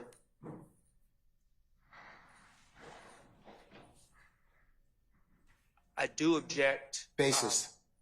The demonstrative is not what the detective purports it to be. I can approach to explain. I don't think that's a valid objection at this point in time. I'll just overrule Well, it. it would be lack of authentication. Overrule, sir. Overruled. All right, 172 echoes admitted over objection may be published as you see fit as a demonstrative only. And Your Honor, our previous objection, you found no qualification. I still note, yes, sir, noted. And continuing. All right? So what was it? Well, that agent telling me where that phone was at certain times throughout that evening and morning. Yes.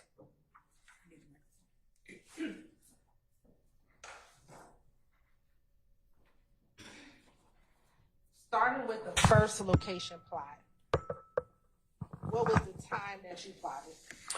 So I took just a snippet. So it has 01:58. Again, that's UTC time. So that's, you have to do the minus 4 hours. So that's going to place us at 9:58 p.m. Okay. on the 25th. So you have to roll back because that's placing us the day before.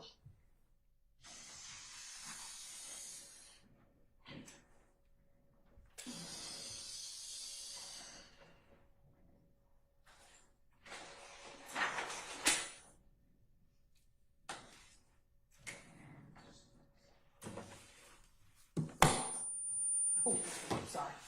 You said turned off? Okay. Okay, now it's off. Okay.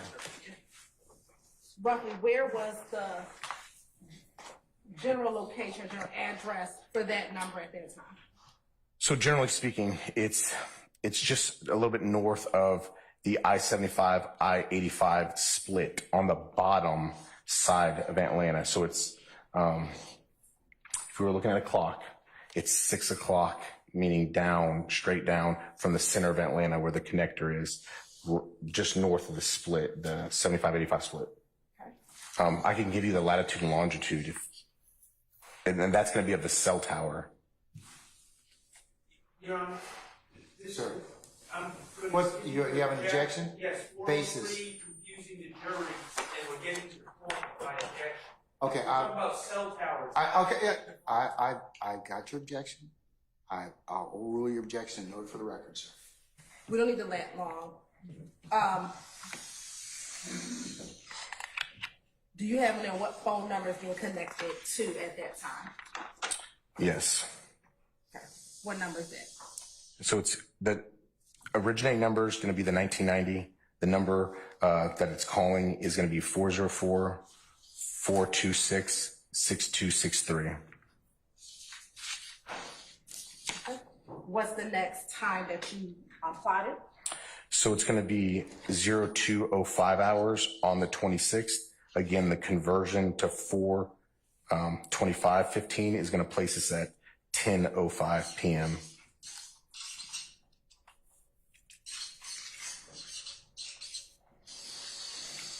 And where is the general area of that phone? Okay, generally, it's the same. It's in the area of Metropolitan Parkway. So that different from the I-75, I-85? Yes, it's just slightly north of that.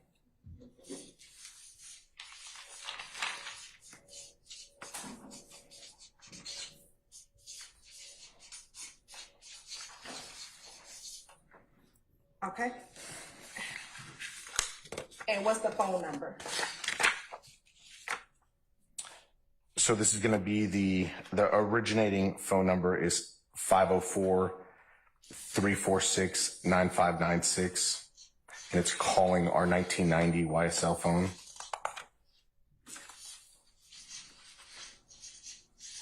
Okay. What's the next time that you plotted? So I jumped closer to the further up in time. Okay. So it's 03:04. So subtract 4. Again, that's the 26th. So subtract 4 puts us at 11:04 p.m. on the 25th.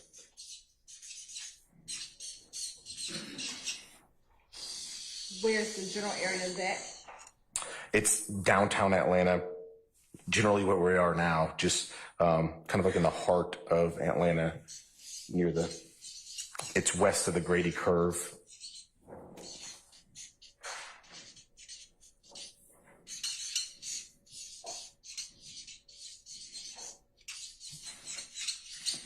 And what's the phone number being contacted? So 1990 is contacting 798-8491. 8491. Correct. Okay. What's the next location? So I jumped ahead an hour again. So this is 0406 on 4/26/15. So that's easy conversion. -4, it puts us at midnight, just inside the night of the 26th. So 12:06 a.m. on the 26th. Okay. Where is the general area of that call? We go back to our almost first location. So the I-75, I-85 split just north of that area. Your Honor. Yes, Mr. Wines, you have an objection? Yeah, I do have Basis. I do have an objection. It calls for speculation as far as area of the call. He knows where the cell tower is. Okay, but not the call. speculation is your objection, not the rest of the speaking. I'm going to overrule the objection, sir. And let me ask you this: with cell phone towers, does it give you an exact pinpoint or a radius or area? So in these records, this is a location of the tower. So we just have a radius. But going off this, we just have. Excuse me, Your Honor. Basis. I need to raise an objection. Again, it's calling for expert testimony. I would agree He's with not that. an expert. I'll sustain the objection. Thank you, Your Honor. All right, ladies and gentlemen, disregard the last statement of our witness. Your Honor, I would, without that explanation, I would move to strike his entire. I just said, jurors to disregard the last statement. And I would move to strike the previous testimony because. Overrule, sir. Thank you. All right. So you said I-75, 85, just north of the split. Correct.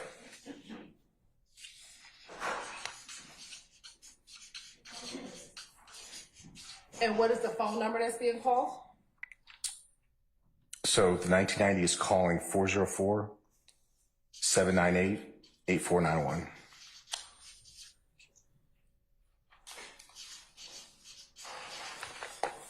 All right. What's the next time? Okay, so I just jumped ahead another hour. So it's 4:26 at 05:13. So doing the conversion, it's 1:13 on the 26th. So it was 0426 to 0513 to 0513. 05:13, it now converting it, it's 1:13 Eastern Standard Time.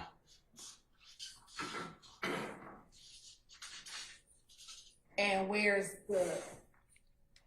this phone? Where did you plot this phone at? Similar to, Your Honor, calls for speculation. I stand Where the phone is at. the objection. Where did you plot? similar to the last location, just slightly south of the last location.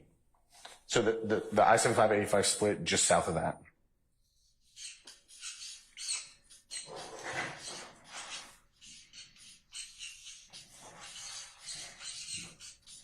And what's the number being contacted?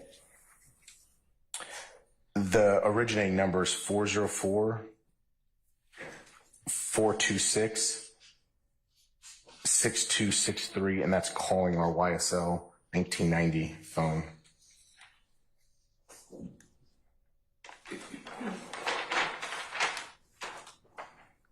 What is the next time? It's the same time, 0513. And so it's 1:13 in the morning, correct?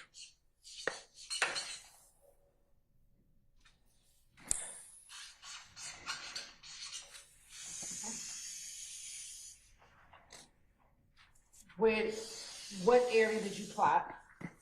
Just south of what's known as the Grady Curve. It's more north than our last location on the 75-85 connector, but it's south of the Grady Curve. It's just a little bit north of our last location.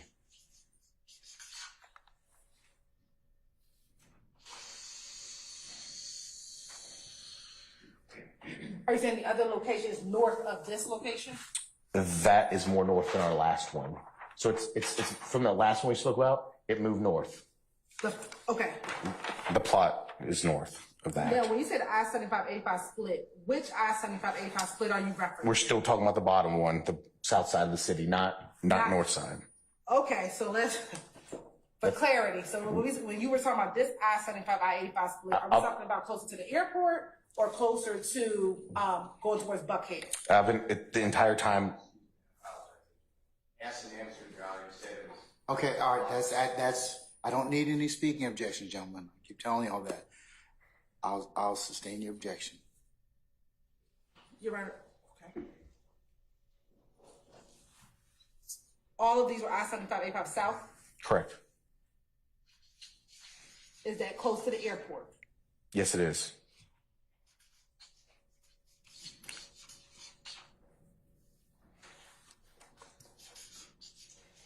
If we're using that as a reference, closer to the airport, yes.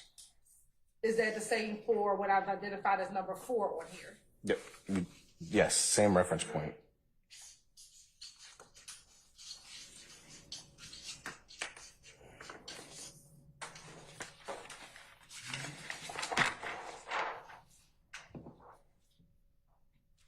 Okay, so when you talk about the graded curve, which is what we're going to apply as number 6.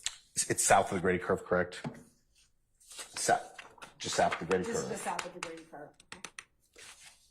What phone number? 678-353-9229 is calling our YSL 1990 phone. Okay, sorry, 678. Yes, 353-9229.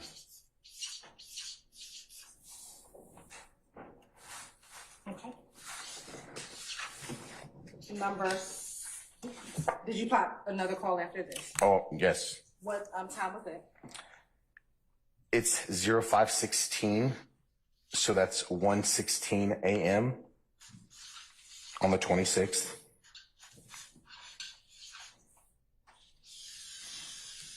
And where is the area that you plotted? It's it's just west of the I-20, I-75, I-85 connection.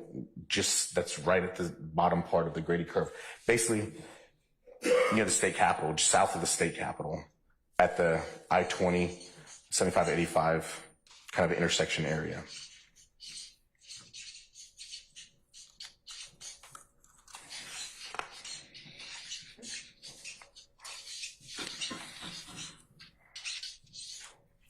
All right. And what number was contacted? Our 1990 YSL Enterprise phone is calling 504-346-9596. Is it 346-9596? Yes, correct. Okay. What's the next location that you plotted, or next time you plotted? So this is going to be 0657 hours. So -4. 2:57 a.m. That's correct. On the 26th.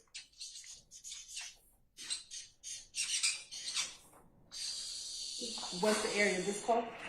So that's going to be kind of west of Georgia Tech. So we're now, if we're looking at a clock, we're now looking at like a 10 o'clock if you were drawing from the center of Atlanta out to northwest of like kind of where we're at now. Just wet, but it's western direction from like the Georgia Tech area. I could give you a better reference point if you would like. Yes, please. It's getting into the area of Brady Avenue, the compound.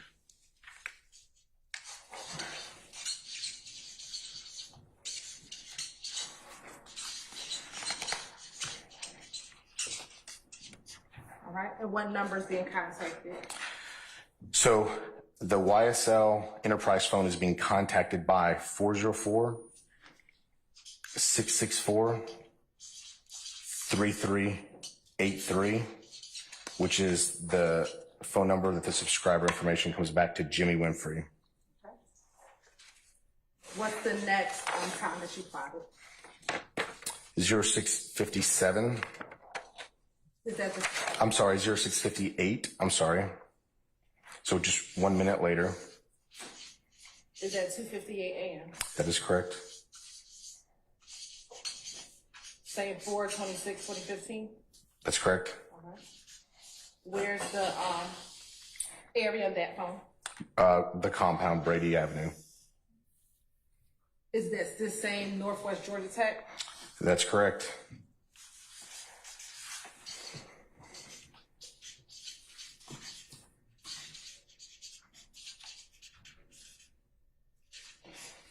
And what's the phone number?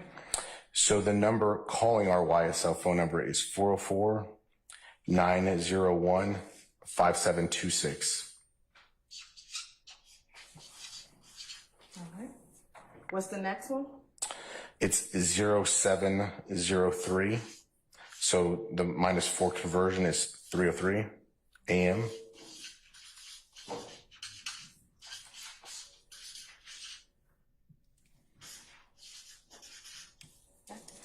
Where's that phone plotting? Similarly the same, Brady Avenue Club Compound.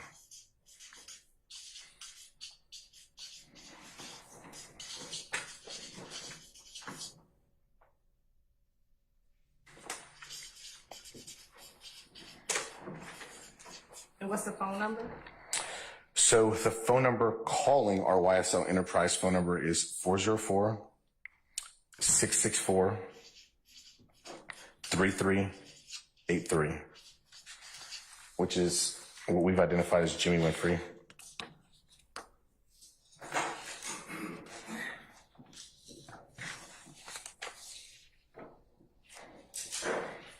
And for all these, this is where the cell tower is located for these plots. Correct. Okay.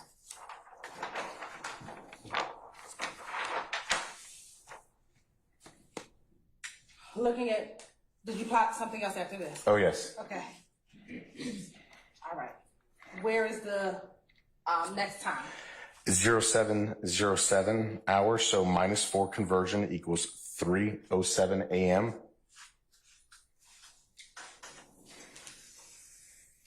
What's the location? So it's going a northwestern direction away from our area of Brady Avenue Club Compound, towards going more northwest towards 285.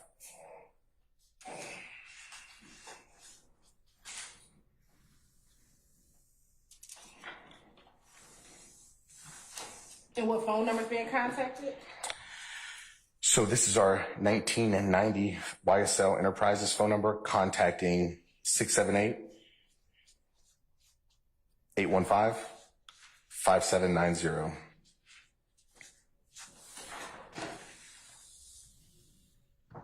What's the next time that you plotted?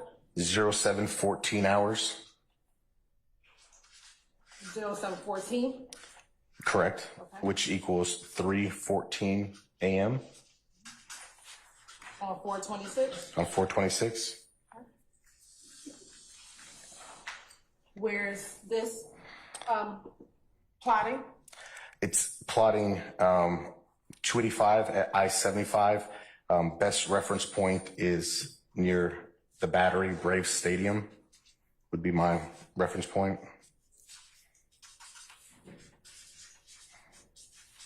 That's current day Braves Stadium. Obviously in 2015, I don't think the Braves were there yet. Okay. And what's the phone number being contacted?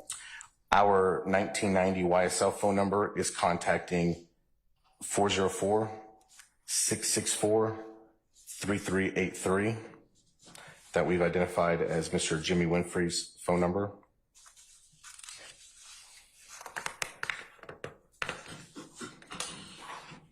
Did you plot enough after this? I did. What is it? 0715 hours, so 3:15 AM.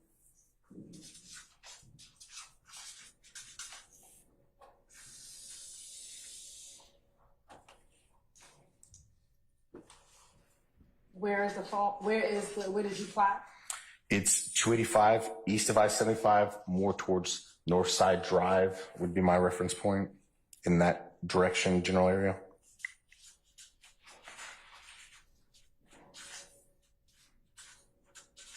Did you say 285 east?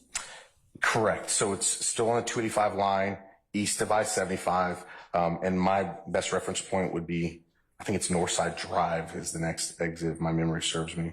Okay. And what number's being contacted?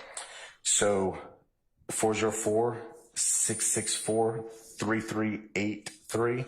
which we've identified as Jimmy Winfrey, is contacting our YSL Enterprises 1990 phone.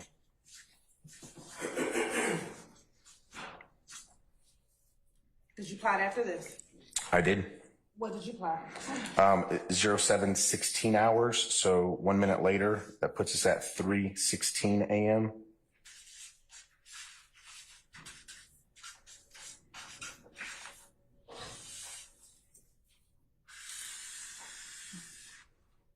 Okay. So our YSL phone number, oh, I'm sorry, did you want location? Yes, please. I'm sorry, jumped ahead. We're still on the 285, going eastbound or northbound, however you want to determine it there. And it's further that northeastern direction, going towards 400. And what number is being contacted? So the YSL Enterprise phone number 1990 is contacting 706-351-7742. Okay.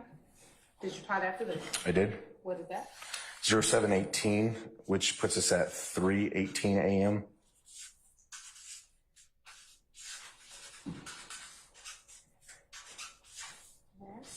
Where's the, where did you plot? It's going more that northeast direction, tracing I-285, going towards 400. I think the next exit's like Roswell Road, around that area, if my memory serves me.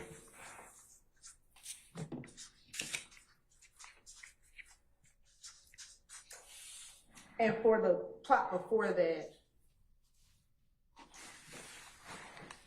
is that still in that Roswell Road area, or? Yeah, it's correct. It's just moving more easternly. It's the one before that's on the other side of the Chattahoochee right there. This one is on, the one before that was on the west side of the Chattahoochee. This one's on the east side of Chattahoochee. So we're just moving in that same direction. And when you said Chattahoochee, you mean the river? The river. Okay.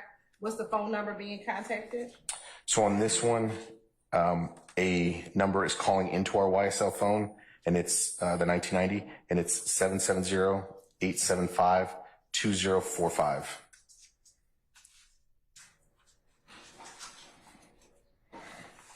Did you plot after this? I did. What's the next one? The next phone call is at 0728, so that's 3:28 a.m.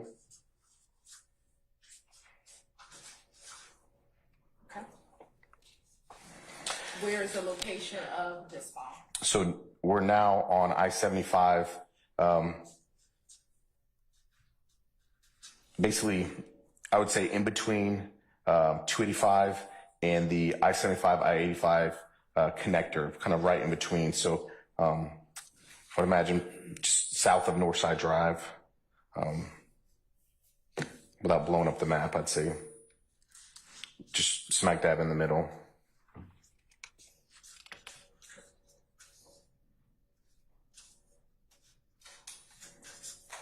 You said I-75. So smack dab in the middle, if you're tracing I-75 from 285 in the Grady curve, smack in the middle of the connector and 285, just right there in the middle on I-75.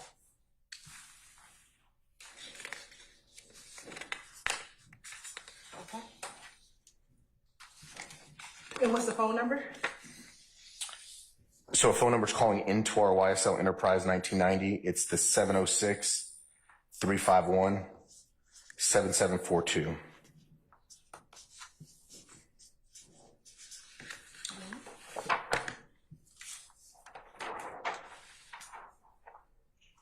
Did you plot after that? I did. What's the time? 7:36 UTC, so that puts us at 3:36 a.m. Eastern Standard Time.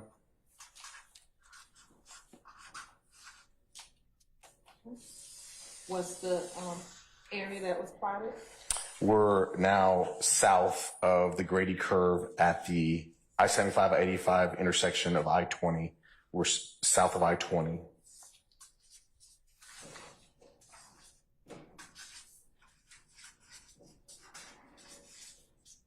Is that still on 7585? Yeah, so on 75-85, south of I-20, just coming south of the Grady Curve.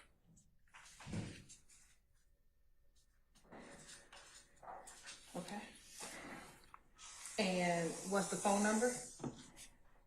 So calling into our YSL cell phone, enterprise cell phone, is the 706-351-7742. Did you apply that for that? I did. What's that? So 1 minute later, 7:37 UTC, which is 3:37 a.m. Where was the area that was plotted? Pretty much the same exact area of before. Is that I-75, I-85? Correct. South of I-20. Correct. South of the Grady Curve.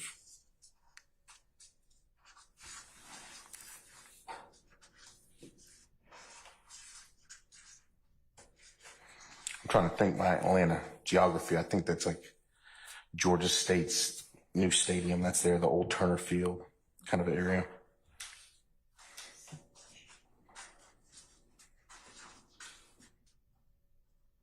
And what's the phone number?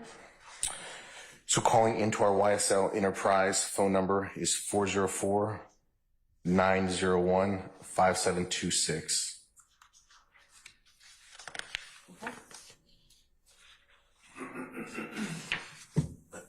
What's the next time? So 0738 UTC, so just 3:38 a.m.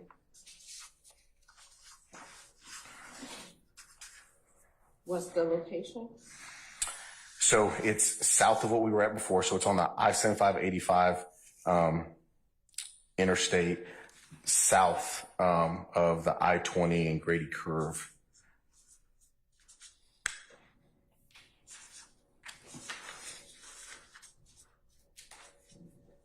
Is that still in the same Turner Field, old Turner Field location, or somewhere else? It's just south of that location.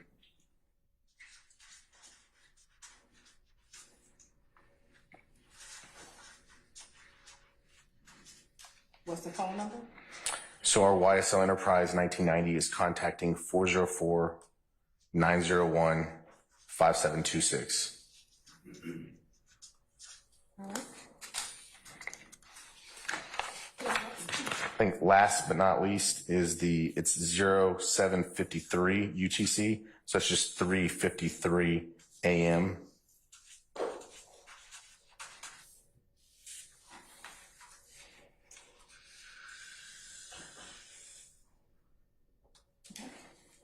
What's the area? So it's, I would say Metropolitan Parkway near I-20.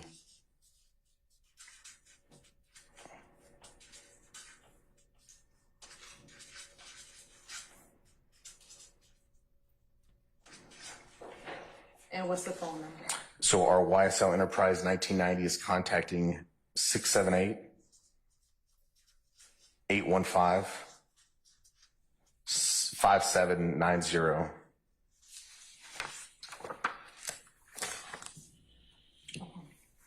And have we identified that number? The 5790. 5790? Where's our key at? The first one? No, going back. Last one. Oh, no, it's over here. Sorry about that. 5790 is the YSL Duke.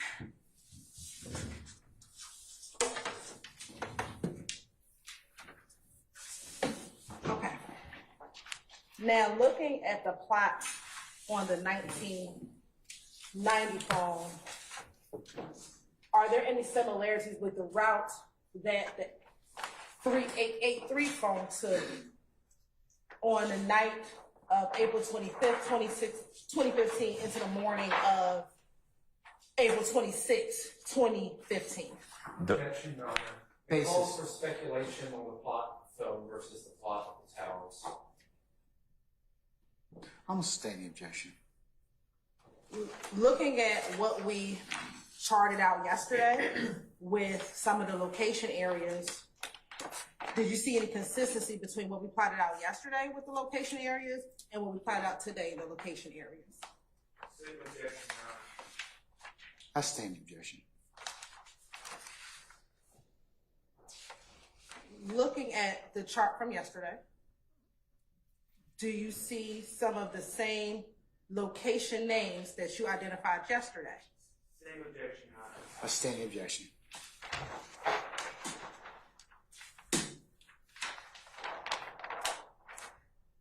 Yesterday at 2:01 a.m., did you notate that on April 26th that this phone, the 3883 phone, was in the area of Brady Avenue?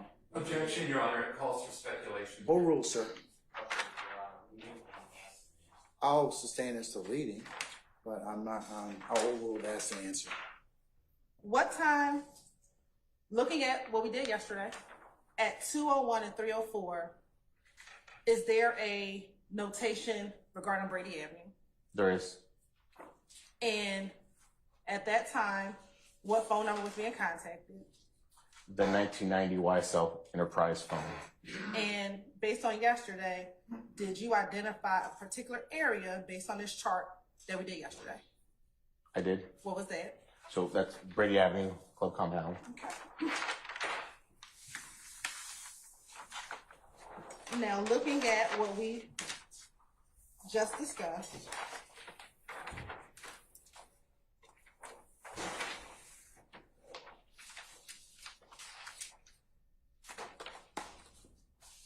do you see a notation for the 1990 phone at about 2:57 a.m.? I stand the objection. Is there a line for 2:57 a.m. on what we just charted out? There is. Okay. And on that same line, is that line number 8? Yes, Okay. On that same line number 8, did you identify a general area? I did. What was that? Objection, Your Honor. May we approach? Sure. Thank you.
Well, how about a comfort break? You okay?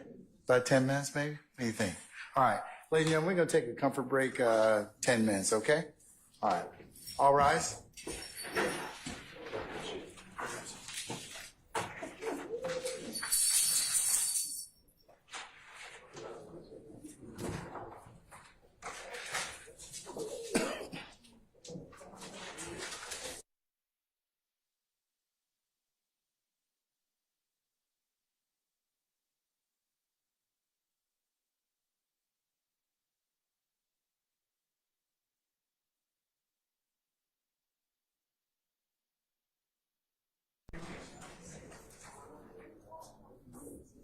All right.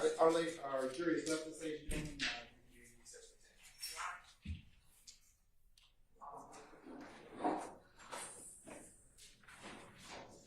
My clients and yours and Mr. Adams' occurrence, I was hoping to leave before 45 today for exam.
If you go ahead and take your seats, please.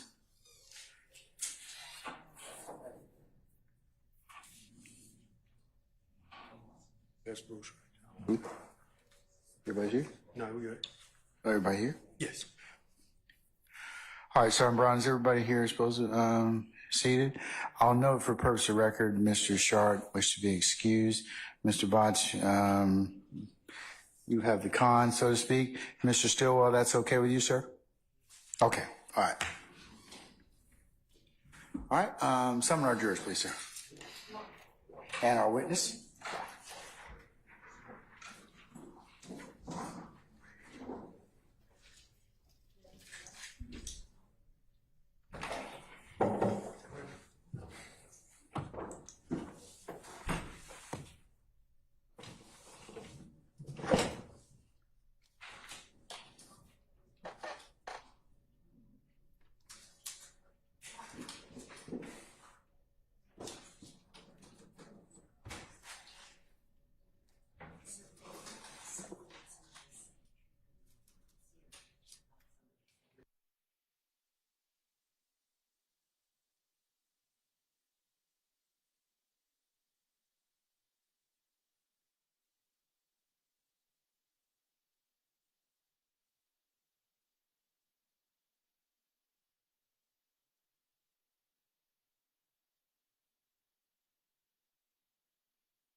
All juror present, accounted for. All right, thank you, Sergeant Brown. Ladies and gentlemen, please be seated. All right, Ms. Hilton, you may continue examination now. Is the demonstrative of 172 Echo.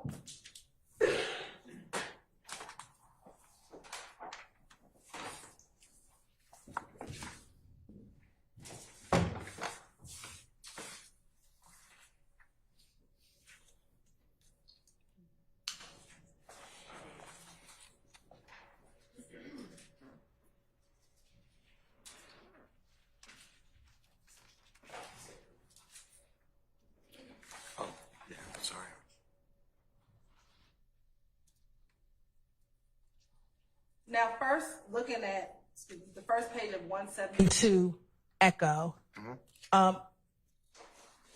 what is this first map that we're looking at? If you could scroll down. Is that the first, is that a map of the first location that we discussed? This been admitted for demonstrative purposes only? It's been admitted for demonstrative purposes. I'm checking right now, sir. Hold on 1 second. 190, you said 180 what? No, 172, Your Honor, Echo. Yes, it's been, Mr. Shields, it's been admitted for demonstrative purposes only. Thank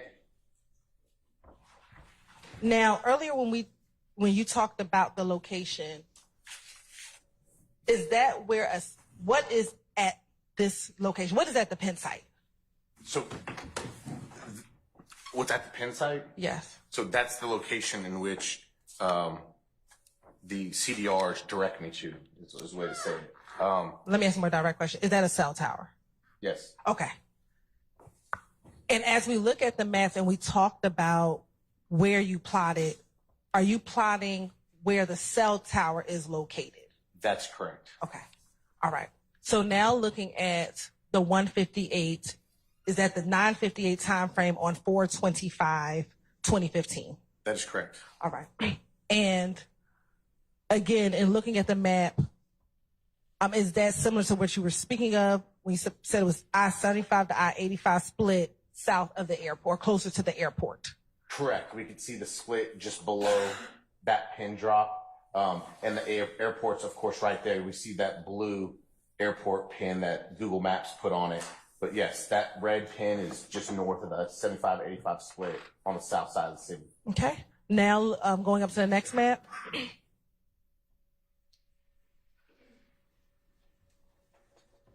Now, is that the time for 205? Correct. Okay. And again, is that the area that you identified, the cell tower? Excuse me, let me ask you this without leading. What is the pinpoint? What is the red dot? Excuse me. Red dot's the cell tower location. And is that what you identified here as the Metropolitan Parkway area? Yes. So Metropolitan Parkway is that directly north and south, right to the.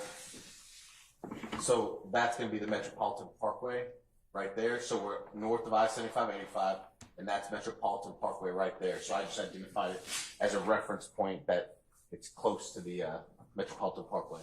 And when it came to your investigation, what, if anything, was near Metropolitan Parkway? The Vault Studio. Okay. Now looking at what we identified here as number 3.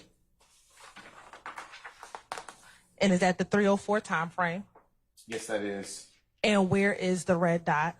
So that's going to be where I described, I think, here at the courthouse, basically, west of the Grady curve, which that's the curve. And I'll say Grady's right in the middle, but that's the Grady curve, and just west of the Grady curve, kind of like where we're at now, the heart of downtown Atlanta. And is that where the cell tower is located? Correct. All right. Looking at number 4.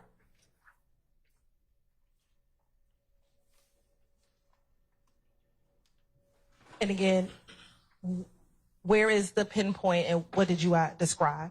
So that's what I described. It's kind of back at that, just north of the I-75-85 split on the south side. And you can use your stick. Or use the stick. So just north of that 75-85 split, and of course the airport would be like right down here again, but we're just north of that split. And for the record, are you pointing at the screen that is now showing State's Exhibit 172 Echo? That's correct. All right. Now looking at number 5, Yep. which is the 5:13 time. You can describe for sure based on the map what we discussed So at number 5. Yeah, so that's going to be the 75, as we can see, and the 85 split. And as we described it, kind of near the, so here's the airport, so we're kind of near the airport. And again, that's that 75-85 split right there. And again, is that where the cell tower is located? That's correct. All right.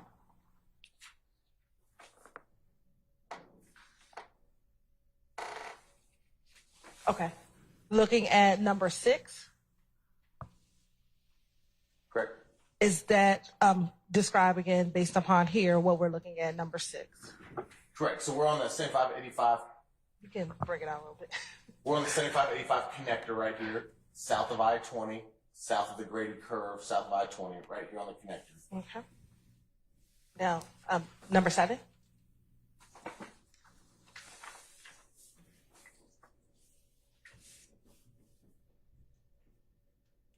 Okay, here we have a 521. So where is that one located? Oh, no, that's 516. I'm sorry. 516, yeah, correct. Okay. All right.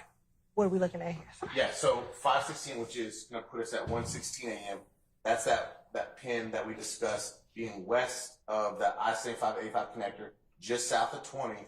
And I describe it kind of like the Capitol, because the Capitol is kind of just at the bottom part of the Grady curve right there, where our state capitol is. So we're kind of just south of that location as described previously for 7. And again, is this where the cell tower is located? That's correct. All right. Looking at number 8, which is the time at 6:57.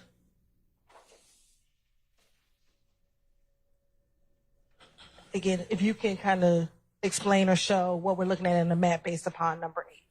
Okay, so Georgia Tech is kind of like in this area, right in here. And the cell tower, I described it of being like northwest of Georgia Tech near Brady Avenue. So Brady Avenue is going to be right kind of generally in this area, but Georgia Tech's there. So we're looking kind of right in that area. But the cell tower, the pin is right there. Okay. And again, based on your investigation, was that the general location where the compound is? That's correct. All right. And again, is that pinpoint a cell tower location? That's a cell tower location. All right. Looking at number 9.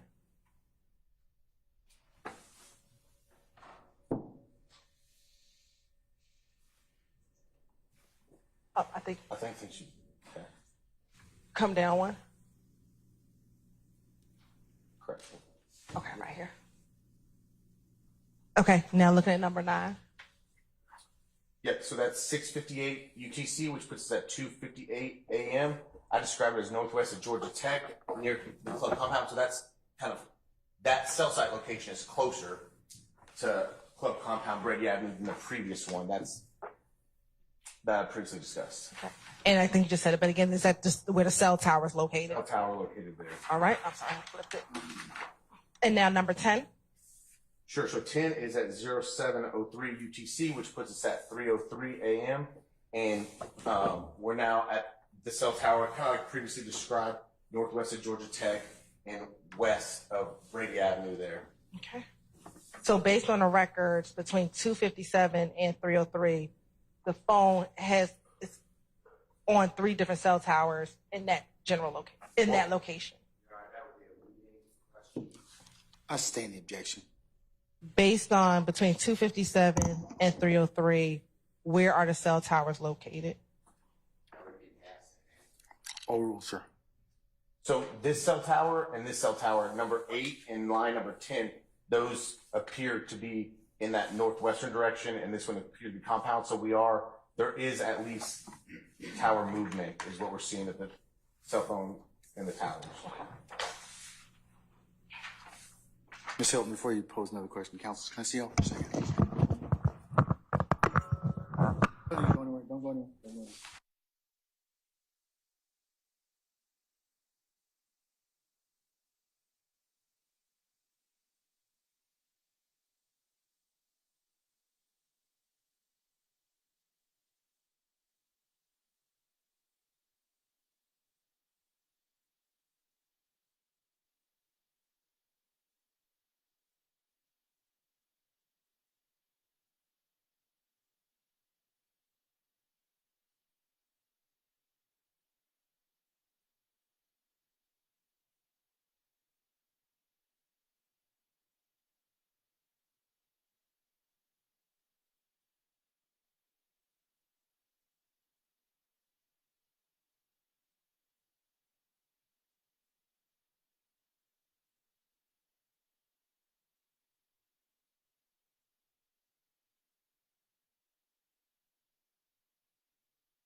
Ladies and gentlemen, we have reached a natural stopping point for the day. So what I like to do is just recess us for the day.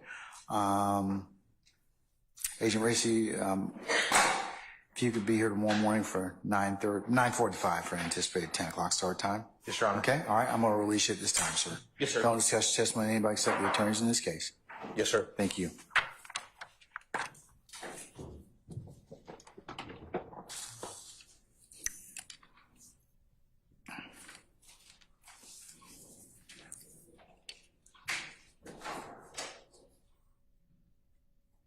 All right, ladies and gentlemen of the jury, any minister inquiry of me? Okay. Tomorrow morning, report time 9:30 for anticipated 10 o'clock start time. We'll have a regular work day and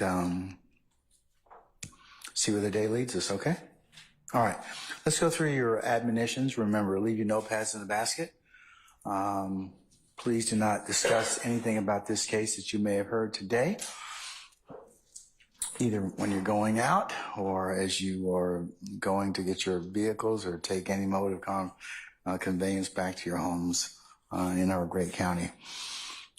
Please do not discuss this case in any way, along with your fellow juror members, as well as your family, friends, or anybody else that may be interested in this particular proceedings. Remember, you're not authorized to tell them anything about what is your experiences thus far or anything that you heard.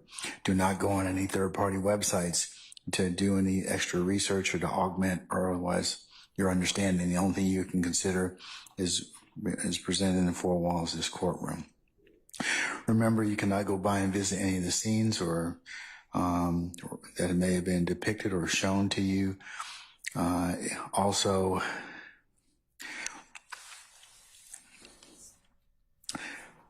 please do not allow for anybody to discuss this case within your presence and hearing. Remember, if anybody should try and discuss this case in your presence or hearing or reach out to you in any way, shape, or form, telephone, email, or otherwise, or in person, you need to let myself and Sergeant Ingram know immediately. And also remember, ladies and gentlemen, it would be a violation of this court's admonitions for you to sit back there and otherwise recap testimony, get a head start, or otherwise discuss or comment or handicap any witness or witnesses that have testified in this case or speculate as to anything else you may hear. You can only consider what is lawfully presented to you within the four walls of this courtroom, and at such time and circumstances, this court will give you directions on how you to begin that process. But until that time, it would be forbidden for you to do that. Okay? All right. Ladies and gentlemen, and the last thing, as usual, and as customary, I end off with is thank you for your patience, and thank you for your continued patience that you're continuing to give. And ladies and gentlemen, unless you have any other questions or inquiry of me, I'll recess you all tomorrow morning for 09:30 for an anticipated 10 o'clock start time, okay? All right. We are checking on your pay, as I told you. That is being submitted. And remember, if you have any issues with that, I can inquire, but let the process take, give a few days. I don't know exactly when they submit these things, but just make sure that if you don't think that you have, your enumeration is correct, let me know and I know somebody. We'll check, okay? All right. Okay, unless you have anything else, ladies and gentlemen, we'll see you tomorrow morning for 09:30. All rise.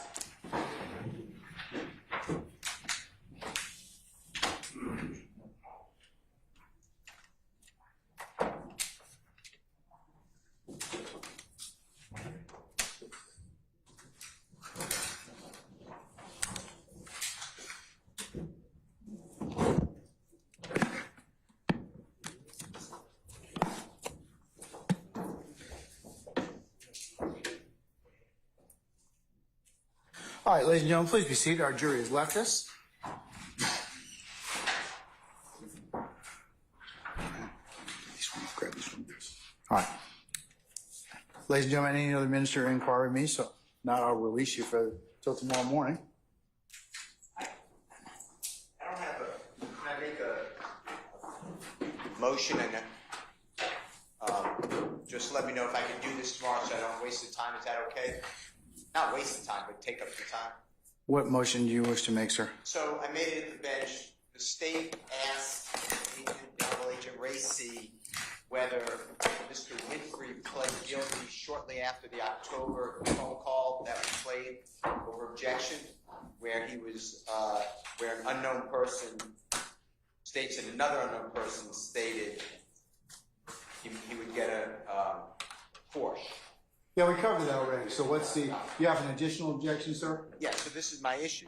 So the state said, did he plead guilty? Knowing. But we covered that, Mr. Steele. We covered that. So what's the additional ruling on it? Knowing that was not a guilty plea. That was a coerced guilty plea is not a guilty plea. But we had a discussion at the bench, and I told you that you could inquire into that depending upon what was testified to. Okay, and I'm going to do that. I proposed, but My point is, that was so low blow to say a month later a man who was coerced by a Superior Court judge in Cobb County pled guilty, that I don't know if I can overcome that, because the impression is that Mr. Winfrey was being rewarded for his guilty plea. The state knows that guilty plea was not. But we don't know as I mentioned earlier, the bench, we don't know the circumstances of why that particular first guilty plea was rejected. I don't think it's relevant for our purposes. I don't think, and I think the state said they weren't going to get into it. So again, for the second time, because we covered that up at the bench, do you have anything else you wish to add to that? I don't think the state was trying to insinuate anything. If you want to test that or reason, because it might go to bias, it might go to motive to misrepresent. So it bothers me a great deal, and I'm surprised, but I'm not ever in the mind of the court. It doesn't bother the court because it doesn't go to bias, and the state knows exactly what they did. They know, and you know. I don't. The first time that I knew that there was an appellate opinion is when you told me, and that's it.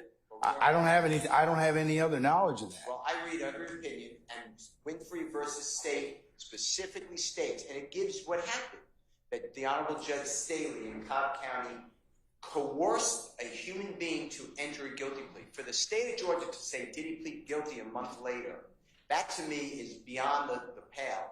And I would like the court to... I think that's just them asking. They're not asking why, which would be improper. But because it gets into evidence that would be not relevant for this particular proceeding. I'm like so twisted in my mind. I might be tired, but I don't follow. It should have never come in. It did come in. Now I have to deal with it. You tell me on cross. And I don't think you're conflating, Mr. Steele, the bottom line basis as to why the initial guilty plea was rejected by our appellate court. I'm telling you that I don't know what the basis of that. I still don't know because I didn't read the opinion. The state didn't solicit that or elicit it from the witness. They only just said, hey, he pled guilty on another thing a month later. But the relevant portion that the court heard was the fact that if the jury wants to believe it, is the why as to what Mr.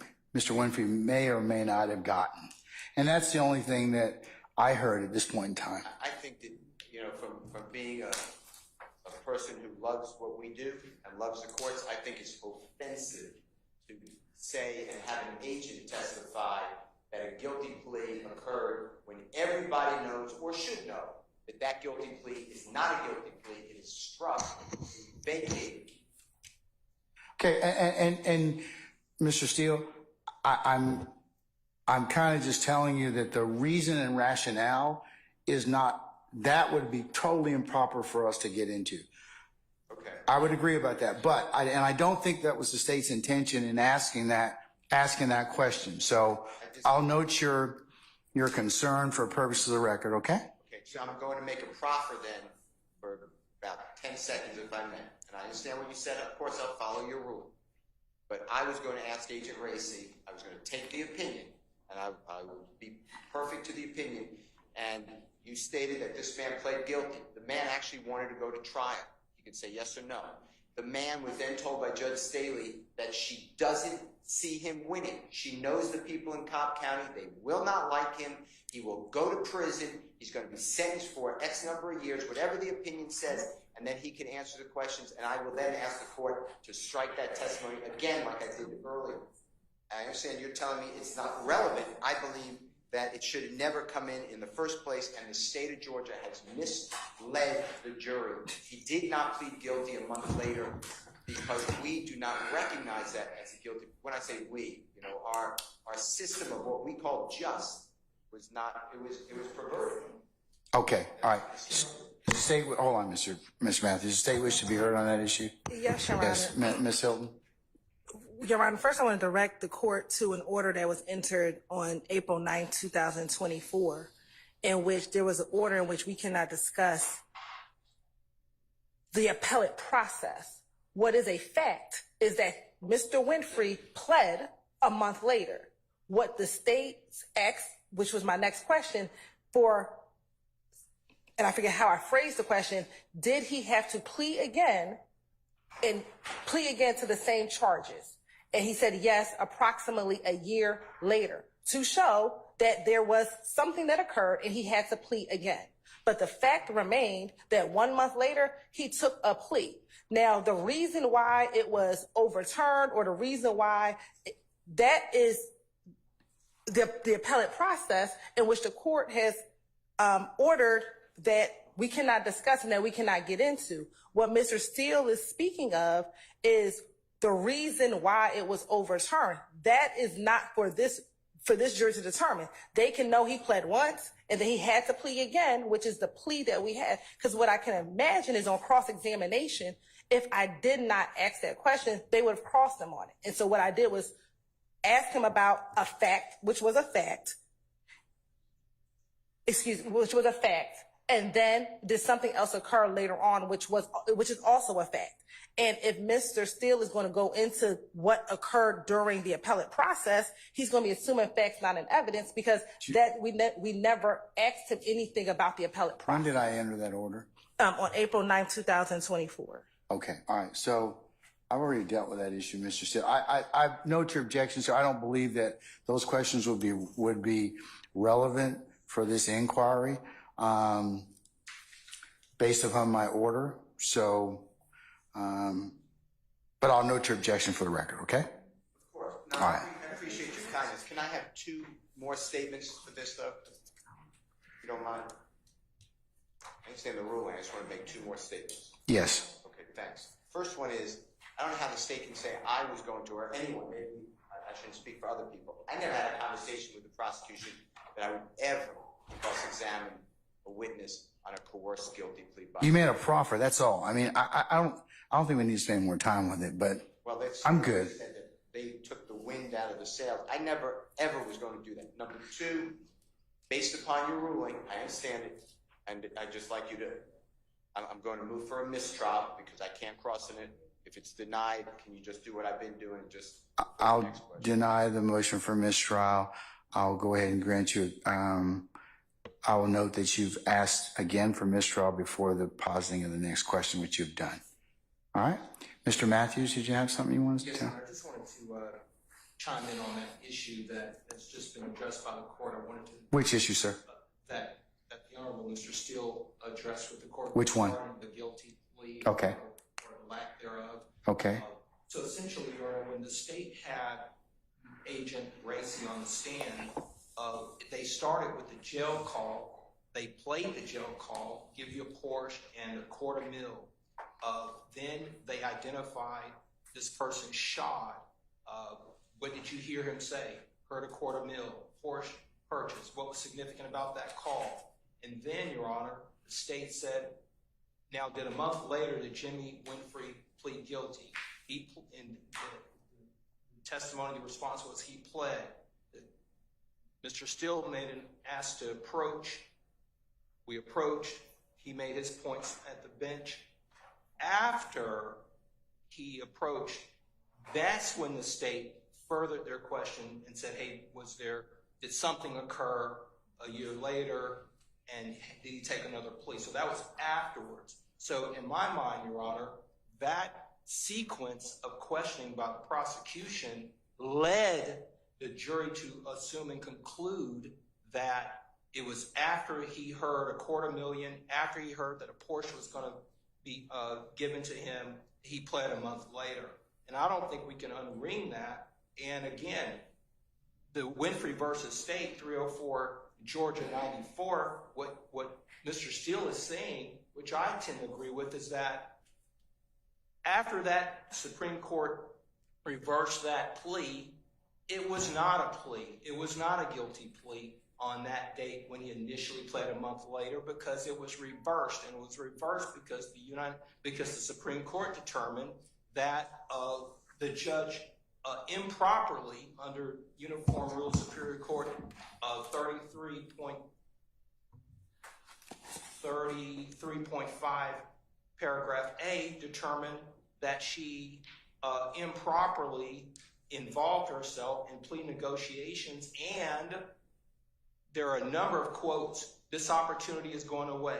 Okay, what does that have to do with the issue of what was just presented? I get it. The guilty plea was faulty for whatever reason. And the state knew that, and they had a responsibility to know that. This is their But we covered that on order on the 9th. We covered that at the bench. Mr. Steele already went through it. Do you have anything new you want to tell me? Just that on the 9th, the state knew that. They knew that before